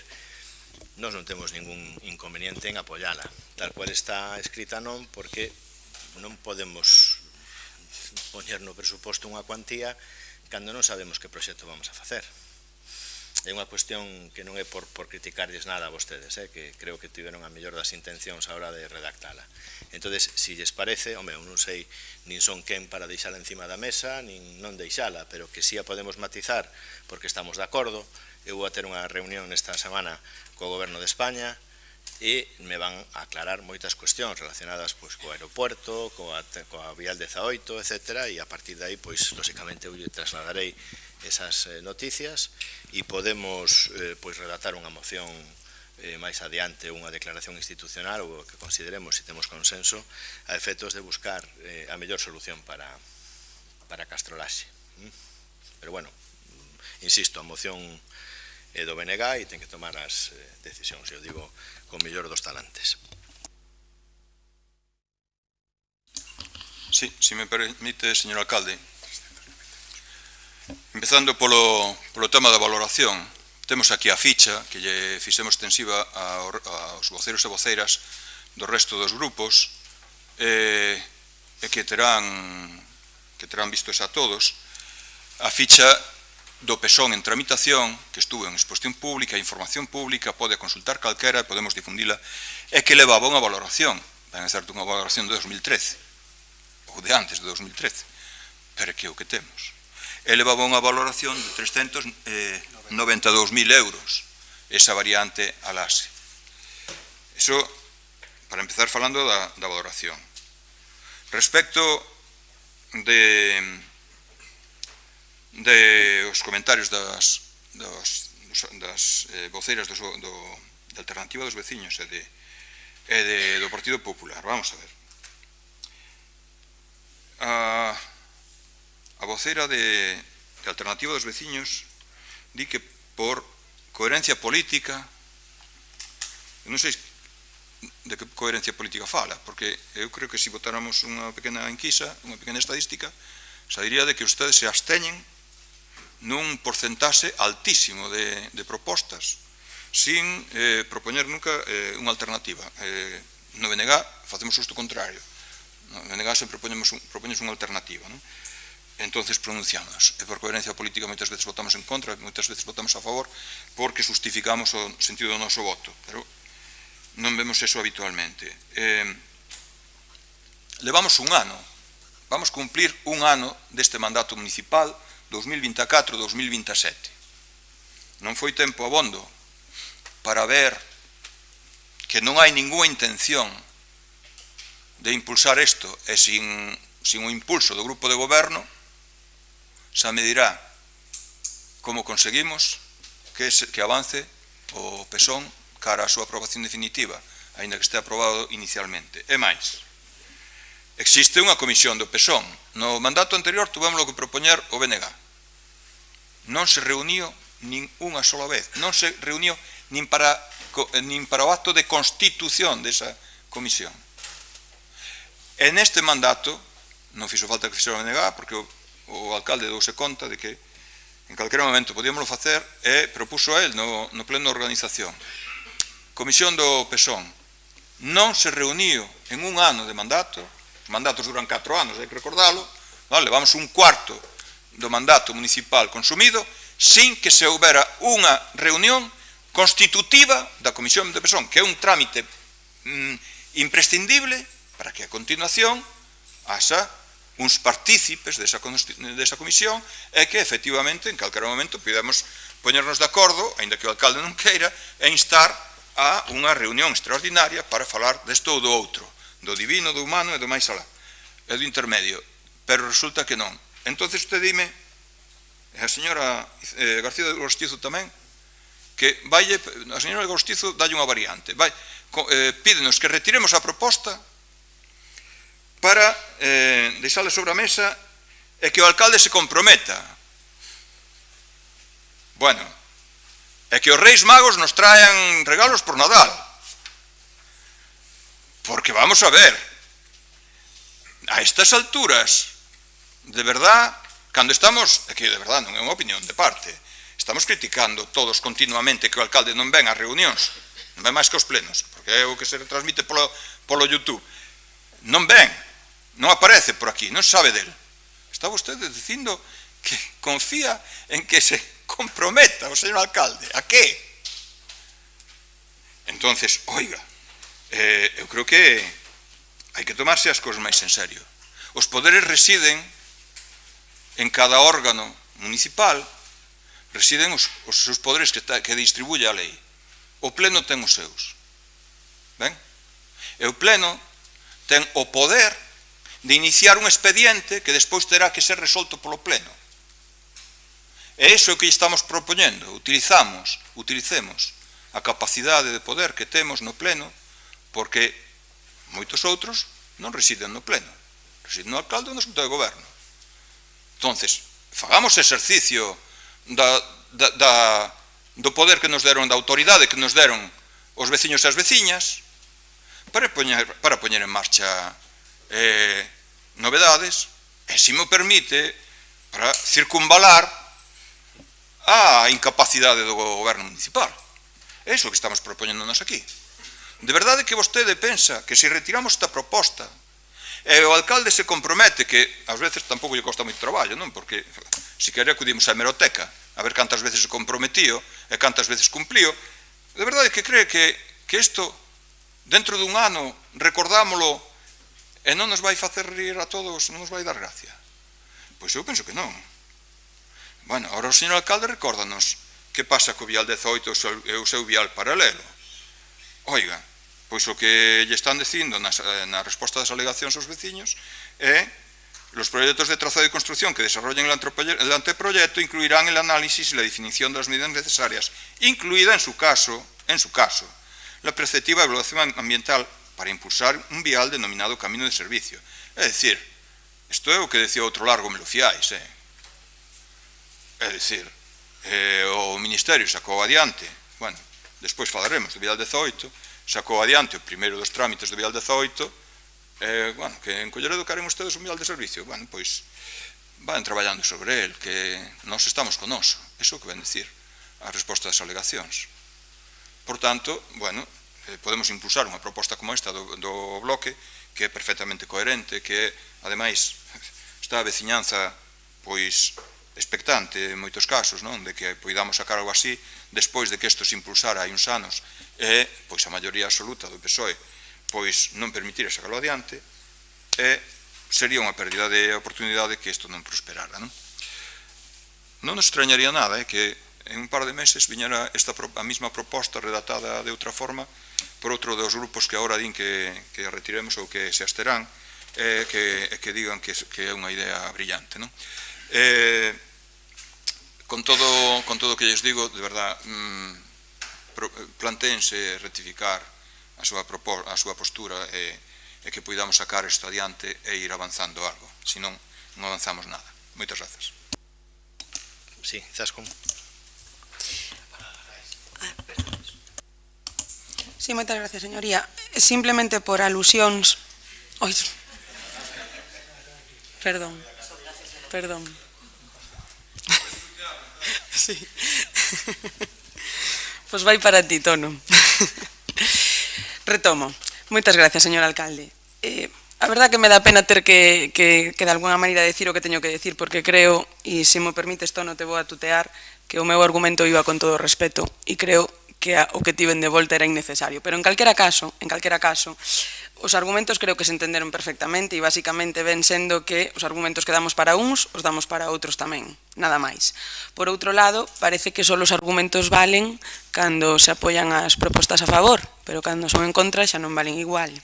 E por último, se falamos de cuestións de coherencia, se me permites, e con todo o debido respeto cho digo, non creo que estés en disposición de darme leccións da mesma, xa que a propia exposición de motivos, se me descuidas, é incoherente. Por un lado, falamos da falta de aprobación do PEXón e da necesidade de que isto se leve a cabo para logo solicitar unha proposta de modificación puntual do que xa temos neste momento, que implica que de alguna maneira se siga utilizando cando estamos reconocendo que evidentemente non debe de ser así. Entón, por miña parte queda cerrado o debate, creo que queda aclarado e, como digo, me gustaría tamén que se valore que algunhas propostas son a favor e outras teñen que ser en contra, e tanto isto para uns como para outros. Moitas grazas. Sí, Zascon. Pues yo también creo, como dijo el señor Chouciño, que este gobierno no tiene intención de impulsar el plan general, que ya hemos visto en los anteriores 4 años que al alcalde le faltó valentía política para traer el plan general, la aprobación del plan general. Lo que nosotros queremos decir es que esta propuesta del 2013 ha podido quedar obsoleta con las novedades del vial 18 y del vial alternativo, y que quizás no sea necesaria esta circunvalación. Nos faltan informes técnicos y nos falta información. Es por eso por lo que hicimos esa propuesta, nada más. No es que me falte valor político, lo que me faltaban eran los informes favorables y gente en las áreas que los pudiera rebatir, nada más, que ahora sí empezamos a tener. En cualquier caso, nosotros vamos a mantener que si no hay esa modificación, votaremos en contra de esta propuesta, dejando claro que efectivamente hace falta un vial en esa zona que descongestione toda la problemática que existe ahí, porque es evidente, y que yo creo que los 390.000 euros son para las expropiaciones, es el cálculo que se hacía para las expropiaciones.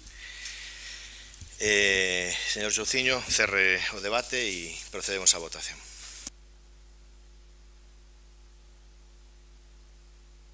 Sí, estábamos mirando aquí o dos 390.000 euros porque temos a ficha aquí. Ustedes tamén a teñen. Solo e urbanización. E edificación non pon importe.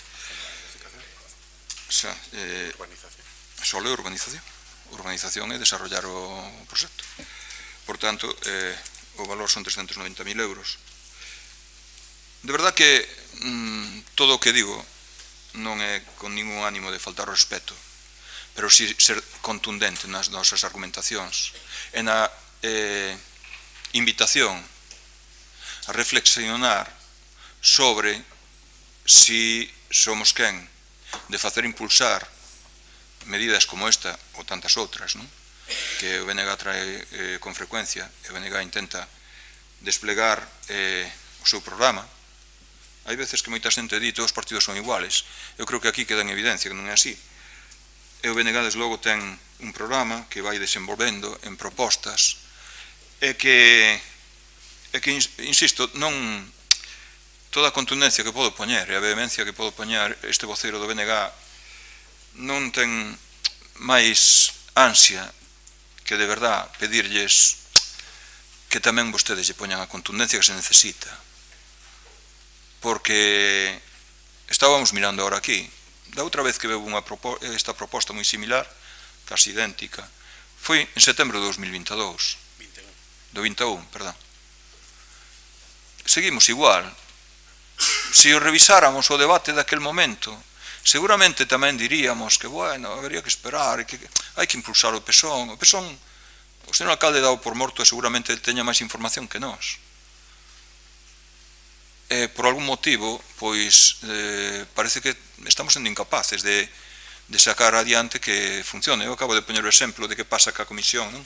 Que ni siquiera se constituye, non ten ningún acto constitutivo. Frente a isto, o BNG fai unha oposición. Fai unha oposición con propostas como esta e con defensa vehemente, sempre. Porque parécenos que estamos defendendo o susto. E aplicamos a vehemencia necesaria para defender o que nos parece susto. E tamén, porque tamén é necesario, como dicen, evidenciar as contradicións de quen quere pasar de puntillas sobre as cousas. Non. Nada máis, sometamos a votación, por suposto que non aceptamos ninguna emenda ao respecto, creo que está perfectamente redactado. Moitas grazas. O felicito pola reflexión que acaba de facer e ademais que teña en conta o que lle din os concelleiros. Unha das bases da educación é que nunca podemos pretender que os demais sexan como nós somos, e vostede é como é e os demais pois somos como somos, non podemos ser todos como vostede quere que seamos. Votos a favor da proposta? Votos en contra? Abstencións?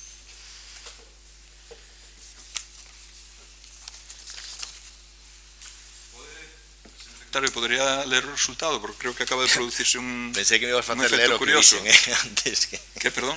Que pensei que me ibas a facer ler o que dixen antes. No, que va. Sí, o resultado. O resultado da votación, porque creo que se acaba de producir unha situación curiosa en canto ao anuncio do voto dun grupo que ao final non foi así.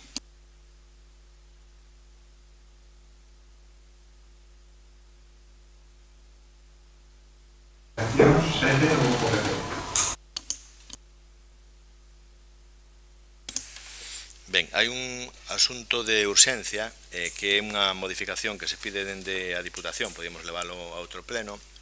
Era unha cuestión de que nun dos proxectos que se levan ao Plan Único de Concellos iban pois unhas marcas, ou se intuía que iban unhas marcas comerciais no propio proxecto e nos mandaron pois modificalo, era así, non, secretario?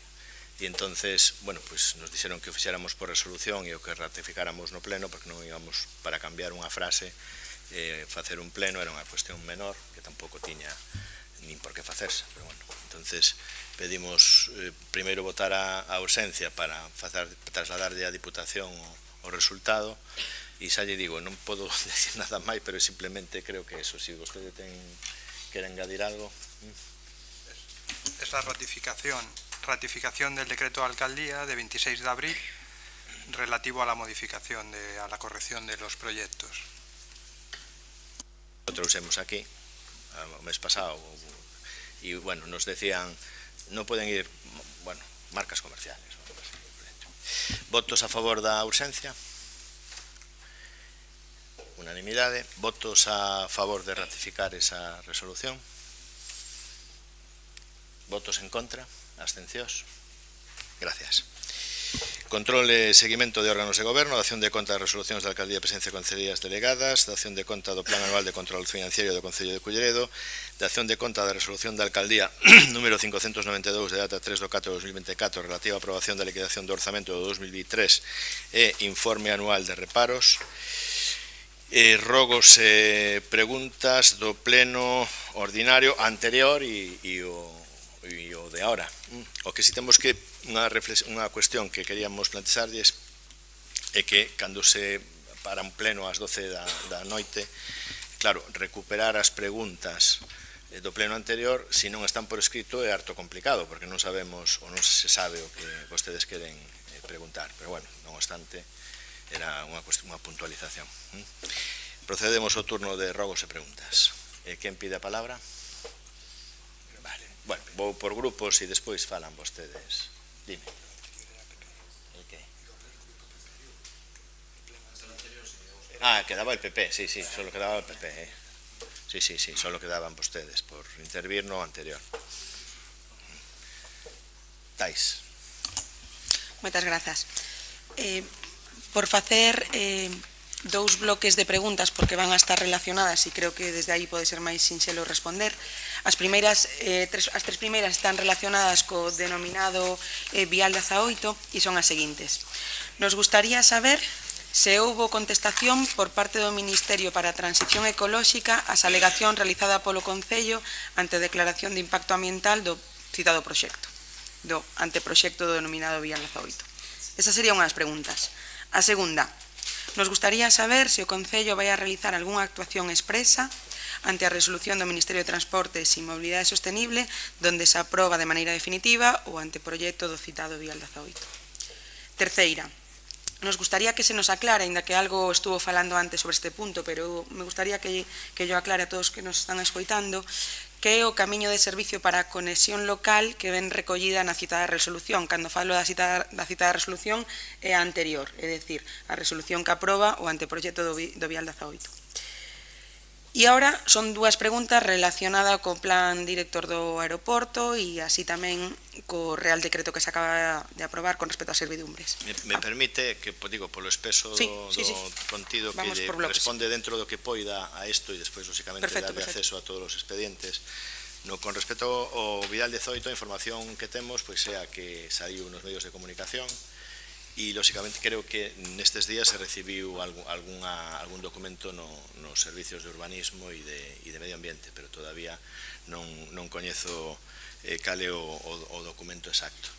Como lle dixen anteriormente, este venres ás 9:30 da mañá temos unha reunión de alcaldía con o delegado do goberno para falar deste punto, porque queremos que nos aclaren que é o que acontece co Vial 18, porque o Vial 18 constaba da pata que todos coñecemos, que era esa interconexión da AP9 coa terceira ronda, e nos, nunha proposta, cando nos din que o proxecto forma parte do plan viario comarcal e que se vai a executar si ou si, ainda que levamos moitos anos con esta agonía, o que fixemos foi plantexar que dentro dese proxecto incluíran un vial paralelo, que é o que lle chaman eles vial de servicio, que comunicara con todas as interseccións, con todos os camiños públicos que hai no entorno de Rúa Seca, Monte Alfeirán e todo ese entorno de Castrolaxe.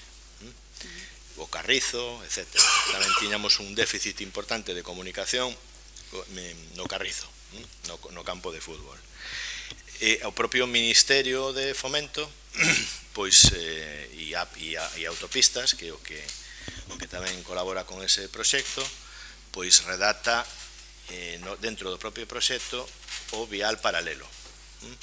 E ese vial paralelo, ahora o que están dirimindo é se ten que ser sometido novamente a un informe de impacto medioambiental ou é suficiente o informe que ten o propio vial 18. De acordo? E iso é o que nos queremos coñecer, porque efectivamente no documento que se nos pasa por parte do Ministerio, que foi un resumen do que lle estou a decir prácticamente, pois queremos que se nos aclare todo eso ou facer ese plantexamento para coa Dirección Xeral de Carreteras do Estado pois ter unha reunión xa noutros términos con técnicos municipais, porque lógicamente van a ter que coparticipar pois en todo ese proceso e supervisar o proxecto, etc. Ese vial creo que tiña un sobrecoste de en torno a 2 millóns de euros sobre a obra inicial e bueno, nos o consideramos que se a obra se vai a facer o consideramos vital, porque o que non podemos nesa argumentación era consentir que unha vez máis se pase por riba do noso concello sin beneficiarnos en absoluto de nada. Efectivamente, os veciños e veciñas que vayan pola autopista pois van a poder entrar e sair para acceder á terceira ronda, pero os veciños de Vilaboa, de Castrolaxe, etc., pois non iban a ter ningún beneficio cando o impacto na súa zona pois en maior ou menor medida é un hándicap, un trastorno importante para os veciños e veciñas.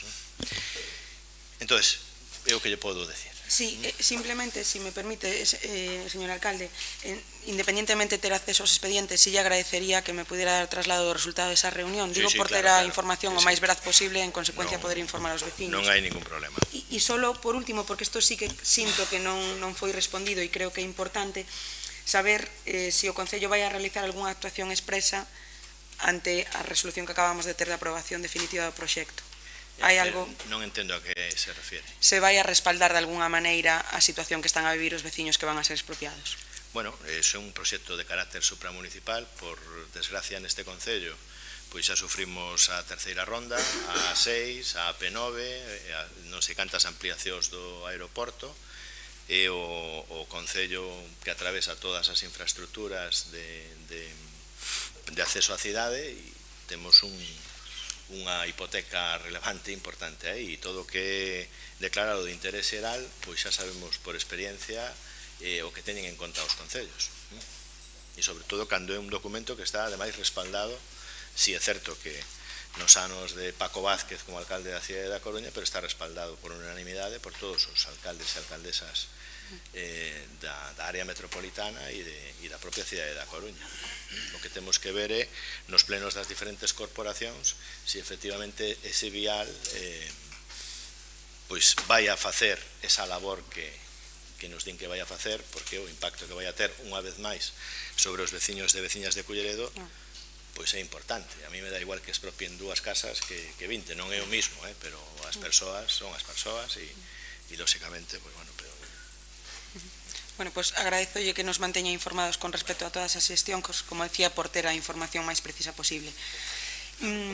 O outro bloque, que como decía estaba relacionado máis co tema do plan director do aeroporto, estaba englobado por 2 preguntas. A primeira é saber en que estado se encontra o recurso que se está tramitando na Sala do Contencioso Administrativo da Audiencia Nacional, presentado en concreto contra o plan director do aeroporto da Coruña, e a segunda é que medidas en concreto, porque, bueno, si vin noticias na prensa con respecto sobre eso, pero creo que sería un bon momento para traelo aquí, que medidas en concreto se teñen pensado levar a cabo despois de ter coñecemento do establecido no Real Decreto polo que se aproban as servidumbres aeronáuticas acústicas e o mapa de ruido que contempla o plan de acción do aeroporto de Culleredo. Vin na prensa que efectivamente se ten pensado informar aos veciños, pero sí que me gustaría que nos explicase aquí que medidas en concreto se van a levar a cabo. Moitas grazas. Ben, pois dentro do marco desa conversa que vamos a manter co delegado do Goberno e co subdelegado Vinteiro Benres, un dos puntos que vai na orde do día é o aeroporto de Alvedro. Queremos que o propio Ministerio de Fomento e AENA pois nombren uns técnicos para poder falar cos colectivos veciñais e con todos aqueles que o soliciten e que fagan os partidos políticos, lógicamente, que somos os representantes de todos os cidadáns, para coñecer de primeira man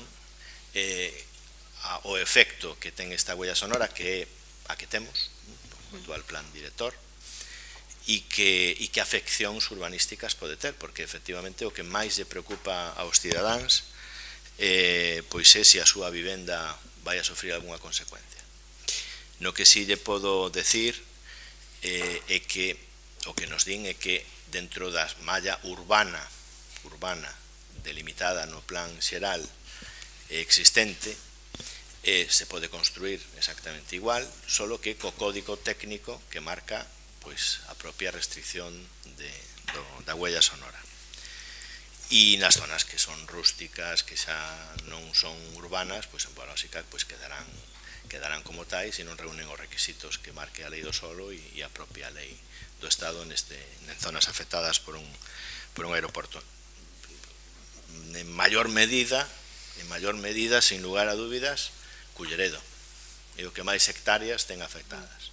En segundo lugar, Oleiros, e en terceiro lugar, Cambre, que é o que menos afección ten, pero ten, porque o avión sabemos que pasa polo Temple e son zonas que xa están urbanizadas, que non teñen maior problema. E as vivendas que se construyan novas, insisto, terán que ir con o novo código técnico, e as vivendas pois que estén dentro desa nova huella e con esa edición, pois se poderán volver a solicitar novas medicións, as que non foran insonorizadas, etc. Pero o que sí queremos é que veñan técnicos do Estado ou que estén acreditados polo Estado para explicarnos de primeira man e bueno, pues ter esa batería de dúbidas que teñamos, as que me plantexan a min os cidadáns nestes días por diferentes medios, precisamente eso, oye, pues vão a comprar unha finca en Rúa Pedruco, que vai a pasar?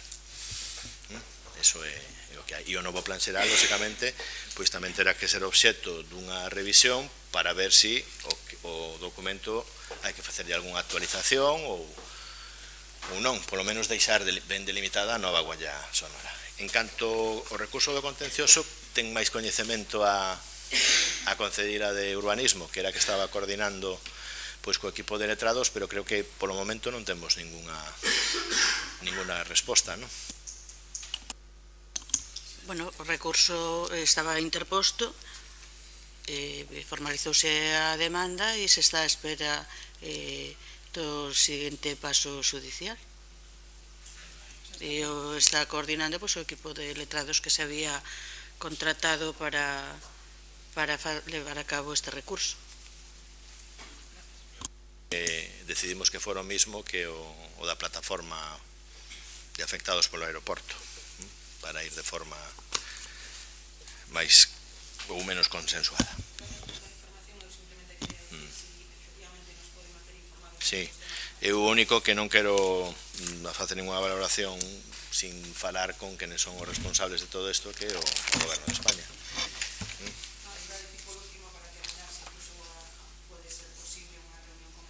Claro, é que a vamos a ter dentro da propia comisión informativa que teñamos especial do aeroporto, que a convocaremos en breve, toda vez que teñamos esa reunión con Madrid, pois a ver se incluso de forma telemática se poden conectar con nós, ou da outra vez solicitáramos contratáramos unha asistencia técnica que nos asesoraba e estaba con nós e era un pouco que facía as alegacións pertinentes, pero nesta ocasión pois xa estamos prácticamente fora de plazo de moitas cousas e teñen que ser os propios técnicos.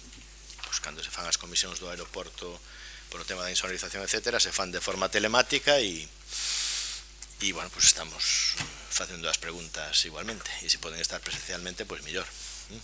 Pero primeiro nós e logo esa reunión que nos demandan os veciños, que pode ser cos colectivos veciñais, etc. Tamén se está traballando na edición dun díptico informativo recollendo todos os resultados desas reunións, para que todos os veciños que están afectados dentro do Concello de Culleredo con referencia catastral exacta por o tema que teñan información exacta do que supón a huella sonora e evitar con elo pois informacións que poidan xerar preocupación e que non sean inexactas. Estamos na moda de ir contra os bulos, pois empezaremos polo aeroporto e tratando de decir a verdad. BNG.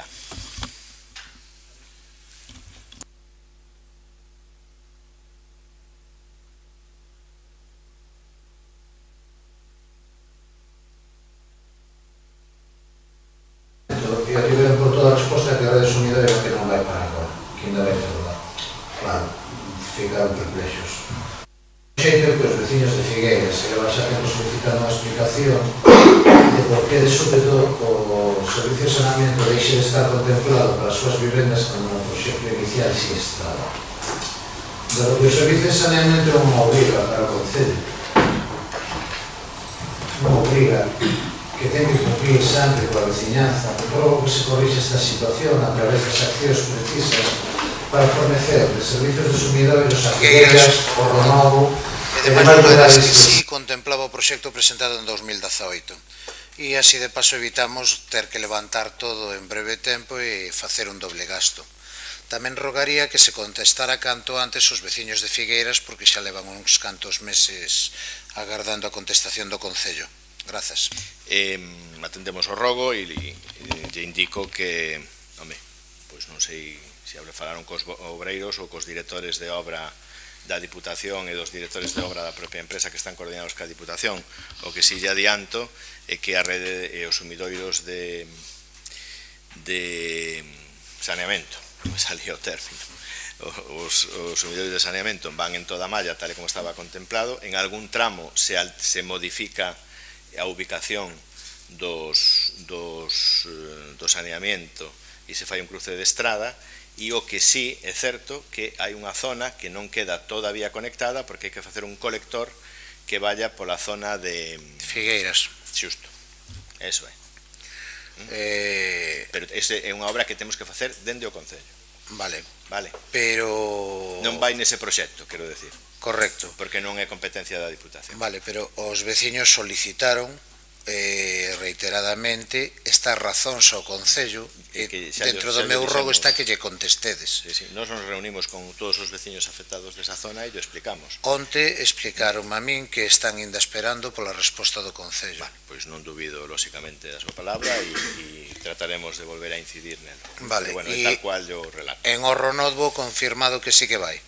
Sí, o proxecto se ve alterado en algunha cota porque había un problema de cotas que non estaba ben contemplado no proxecto e se altera en algún punto, pois non sei, se vai por unha zona o saneamento vai por a outra, se fai algún cruce de estrada, Vale. Pero era un problema de cota aí na zona onde están as pistas de tenis, etcétera, toda esa zona. Entendendo que para maio, tal e como dixo vostede, hai 2 plenos, non poder rematar a obra, contempla sufrir retrasos máis alo de setembro? Non sei que plazos marcou a Diputación nesa obra, julio, non? Pois teñen hasta julio para acabala. Vale, gracias. Sí, eu gustaría de facer, 3 intervencións super breves. A primeira, señora Marta Iglesias, gustaríame saber que pasos ten dado para cumplir co acordo plenario, con 2 acordos plenarios tomados o mes pasado sobre a modificación dos prezos públicos por ensinanzas e actividades educativas, culturais, deportivas e xuvenís. Lembremos que aqueles acordos incluían a participación da AMPA do Conservatorio nese proceso e o compromiso de que entrase en vigor os novos prezos públicos antes do inicio da matrícula para o vindeiro curso. Sabemos que a AMPA tense posto a súa disposición de xeito inmediato tras aquel pleno sen ter ningunha resposta. A data de inicio da matrícula sí que está clara, é o día 5 de xuño, se non me equivoco, por unha propia circular do propio Conservatorio. Entón, a pregunta está clara. Que fixo vostede a toda agora para cumplir con eses acordos plenarios e canto máis vai ter que agardar resposta a AMPA para que vostede acolla a súa oferta para participar neste proceso? Se quere? Sí. Bueno, os pasos... Está solicitada a tramitación da modificación ao servicio económico e tan pronto como avancen no estudio que están a facer, reunirémonos coa AMPA para contrastar con eles o que temos avanzado e esperemos que poida estar tal e como acadamos no pleno anterior para o comenzo do curso. Ese é o noso desexo e a nosa intención. Moitas gracias, simplemente que ante o ofrecemento da AMPA, por favor respóndalles para decirles un pouco como vai o procedimento e cando poden esperar ter unha reunión con vostede para tratar este asunto, simplemente. Noutra cuestión, temos solicitada diante dos sucesivos roubos en instalacións municipais na área rural do Concello, que teñamos coñecemento en Ledoño, Horro, Castelo, algunha máis seguro que me queda aí no tinteiro. Temos solicitado a reunión da Xunta Local de Seguridade para tratar este asunto. Non obtivemos resposta a esa solicitude, non sei se nos poderán aclarar se teñen pensado reunir a Xunta Local de Seguridade para este asunto. A Xunta Local de Seguridade, dentro da reunión do vindeiro venres, se vai a convocar para inmediatamente do mes de xuño, é a data que temos prevista. Hubo cambios a Teniente da Guardia Civil que cambiou, etcétera, unha serie de cuestións que afectaron a elo, pero o anticipo que temos e o que nos decía a subdelegada do Goberno outro día nunha reunión que tuvemos en materia de seguridade vial é que había que facela a finais de maio, principios de xuño. Gracias, señor alcalde. Por último, queremos reiterar, e non creo que non é nin a primeira nin a segunda, que diante do que vostede asegurou neste pleno de que xa non había filtracións nos garaxes da Plaza de Galicia, bueno, confirmarlle que non é así, que segue a haber filtracións que aparentemente proceden da propia cuberta, que seguen sen resolverse.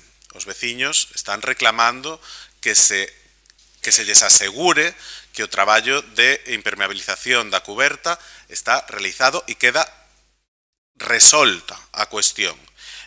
Simplemente trasladarlle que segue a haber filtracións nos garaxes e se pensa vostede reunir cos veciños para ver de resolver esta situación e asegurarnos todos de que efectivamente os traballos de impermeabilización da cuberta quedan resoltos. Creo que os propios veciños xa lle requeriron esa reunión e siguen agardando pola súa resposta. Bueno, iso é unha cuestión que teñen que dirimir os técnicos municipais, a empresa concesionaria da obra a que licitou e gañou o concurso e unha asistencia técnica que temos que é a que está facendo o control de calidade da obra e eles nos dirán cal é o problema e se existe, por qué e que solución hai que darlle se é que existe. E unha vez eu e os técnicos que están na obra, que por certo todavía non está rematada, pois me fan unha valoración obxectiva deste tema, estaría en condicións de decirle con certeza aos veciños que é o que sucede, mentras pois teño que ser prudente. Alguna cuestión máis? Intento ser telegráfico. Imos ver. Con respecto ao vial 18 que se falou antes un par de cuestións adicionais. Eu teño diante unha resposta a unhas alegacións. Di de unha cuestión moi concreta, da que se ten falado aquí outras veces, pero vamos a refrescar, porque é importante, respecto a aquel proxecto relacionado que era a futura ampliación da autoestrada entre a área de servicio do Burgo e a zona de enlace do vial 18 que está prevista na Corbeira, ali na altura da Seca. Di, realizado por Audasa en coordinación con la demarcación de carreteras en el año 2008, de ampliación del tronco de la AP9 en este entorno.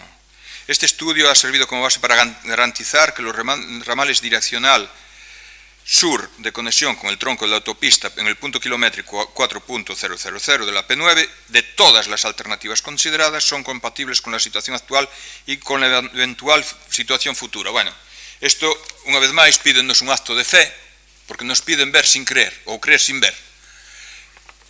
Recorden, o BNG trouxe unha moción para pedir que se expusera todo o vial 18, o proxecto vial 18, incluído o proxecto relacionado, o que nós lle chamamos a mochila do vial 18. Non quero estenderme aquí, creo que sería ben que tuéramos unha comisión informativa extraordinaria para esta cuestión. Vese que os plenos están chegando a pouco para todas as cuestións que hai en Colleredo, que son moitas pola particularidade de Colleredo de estar pois, co aeroporto, co vial 18, con tantas cousas.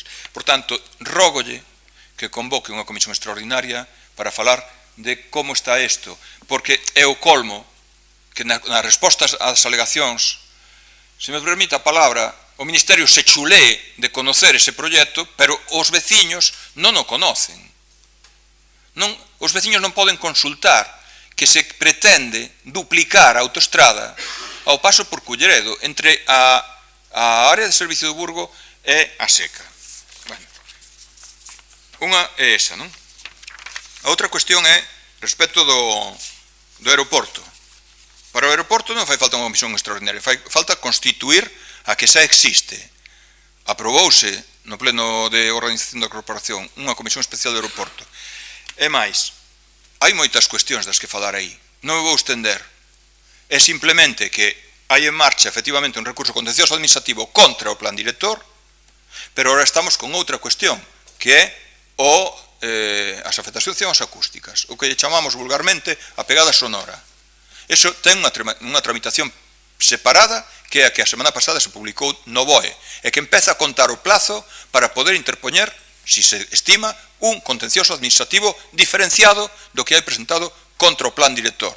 temos que reunir a Comisión do Aeroporto para que poidamos ver toda a documentación con calma, que nos auxilien, e lembremos que xa temos unha argumentación que foi a que toda a corporación aprobou por unanimidade presentar, realizada por un consulting que vostedes escolleron, e que era unha argumentación extensa nas alegacións.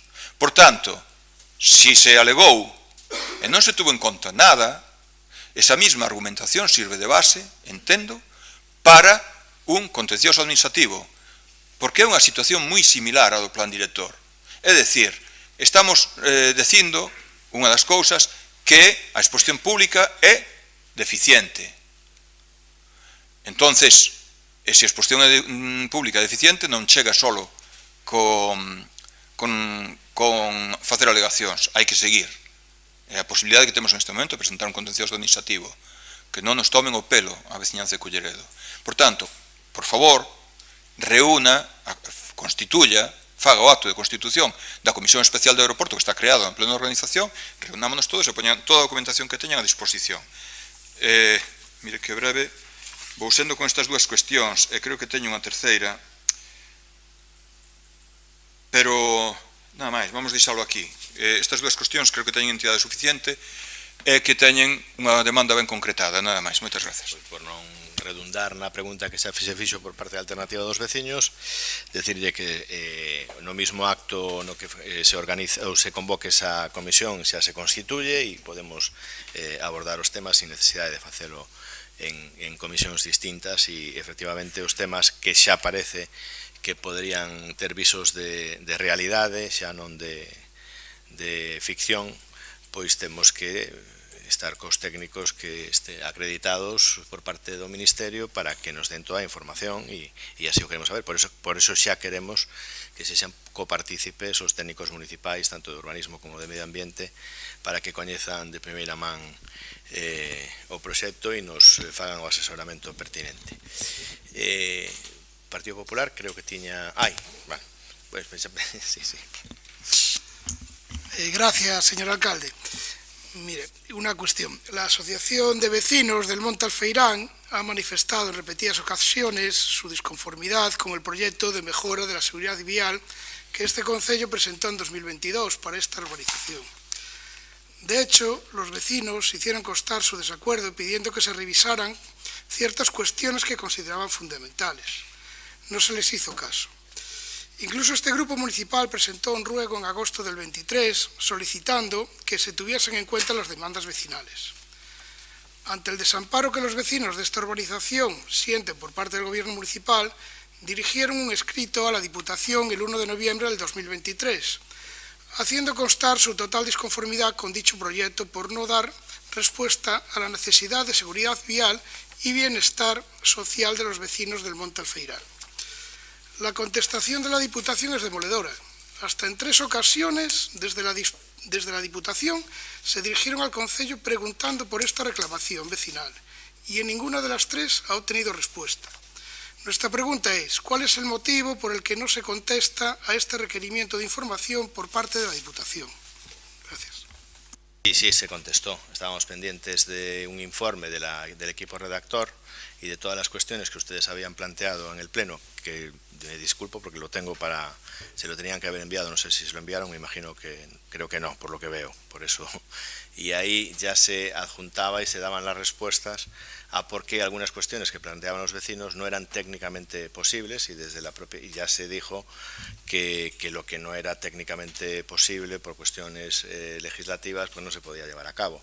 Y lo que se pretendía por parte de los vecinos, entre otras muchas cuestiones, pues era que se incluyera en el proyecto una carretera que no está dentro del inventario, porque formaba parte de una unidad de actuación del Monte Alfeirán, que estaba calificada como rústica y que no entraba dentro de los principios para poder ser declarada como pública. Entonces, por eso se decidió separarla del proyecto como una zona próxima a la Corbeira, por tener afección con el Camino de Santiago, para evitar que el proyecto en sí se retrasara por estas cuestiones. Lo que sí es cierto es que nosotros tenemos ya la valoración de lo que costaría ese vial que quieren hacer los vecinos en la parte superior, no recuerdo ahora el nombre de la calle, y en la zona baja, donde está el depósito próximo a la Corbeira, pues esa iría dentro de otra licitación diferente a la que se hace con la Diputación Provincial. Y eso es lo que se le transmitió a Diputación y creo recordar que validaron el proyecto. De todas formas, nos reunimos, si quieren ustedes, ellos y nosotros, y lo ven, y de todas formas lean el documento cuando se lo enviemos, porque bueno, es bastante, aclara bastante las cuestiones y bastante claro, vamos. ¿No hay ninguna pregunta más? Ah, vale. Gracias. Yo quería media saber... hora, queda media hora. ¿Perdón? Que queda media hora. No, muy breve, muy breve. Simplemente quería saber en qué estado está la creación del Plan Integral de Mantenimiento de Instalaciones Deportivas que fue aprobada en el Pleno del 26 del 9 del año pasado. No tengo noticias sobre eso. Le digo, mire, la persona que lo está trabajando, que le puedo asegurar que sí lo está haciendo, porque se está haciendo un pliego de mantenimiento exclusivo de instalaciones deportivas y otro de mantenimiento, instalaciones y equipamientos deportivos, centros sociales y otro de edificios municipales, para tema de calefacción, mantenimiento de todo tipo. Y lo está redactando la misma persona que estuvo y está aún con los pliegos de limpieza viaria y de edificios, ¿no? Pero sí es cierto que en ese impasse que queda entre tiempos muertos, pues está trabajando en ese y otro, creo que no recuerdo en cuál. Bueno, pero sí que se está redactando y tan pronto como tengamos el borrador no hay ningún inconveniente en pasárselo. Es un pliego tipo que está, creo que se sacaron bastantes cuestiones de preciarios, etcétera, porque lo que abogan esos pliegos es meter muchos precios de muchas, o sea, un glosario de precios para que si hay que cambiar una canasta, una red, una puerta, esté todo cuantificado y valorado y no haya ningún problema por parte de intervención de que nos ponga ningún reparo a la hora de hacer algún mantenimiento. Eso creo, no sé si lo estaban copiando de los más actualizados que había, que era Coruña y Arteixo, y algún concello más estábamos tratando de validarlo por ahí. Bien. Izasco. Yo también, rapidísimo. Nos sumamos a la petición y al ruego del bloque sobre la Plaza de Galicia, que también teníamos claro, la petición de los vecinos. Y después me había quedado de la semana del mes pasado un ruego sobre accesibilidad.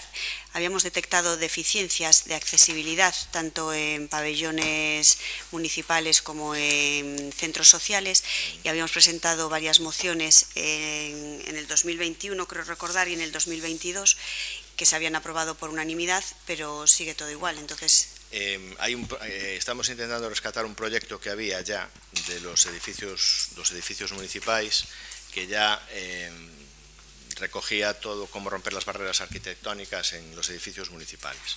Si no, lo que tenemos que hacer es contratar una asistencia técnica, porque efectivamente hay que poner un ascensor en a escada, hay que... sí, es que fue a consecuencia de la nota de prensa. El Carrillo ya lleva un montacargas y en algunos otros sitios que no son accesibles. Pues ver qué solución es la mejor y cómo se adaptan las estructuras también de los edificios a poder hacer esas mejoras de accesibilidad. Muy bien, se levanta la sesión.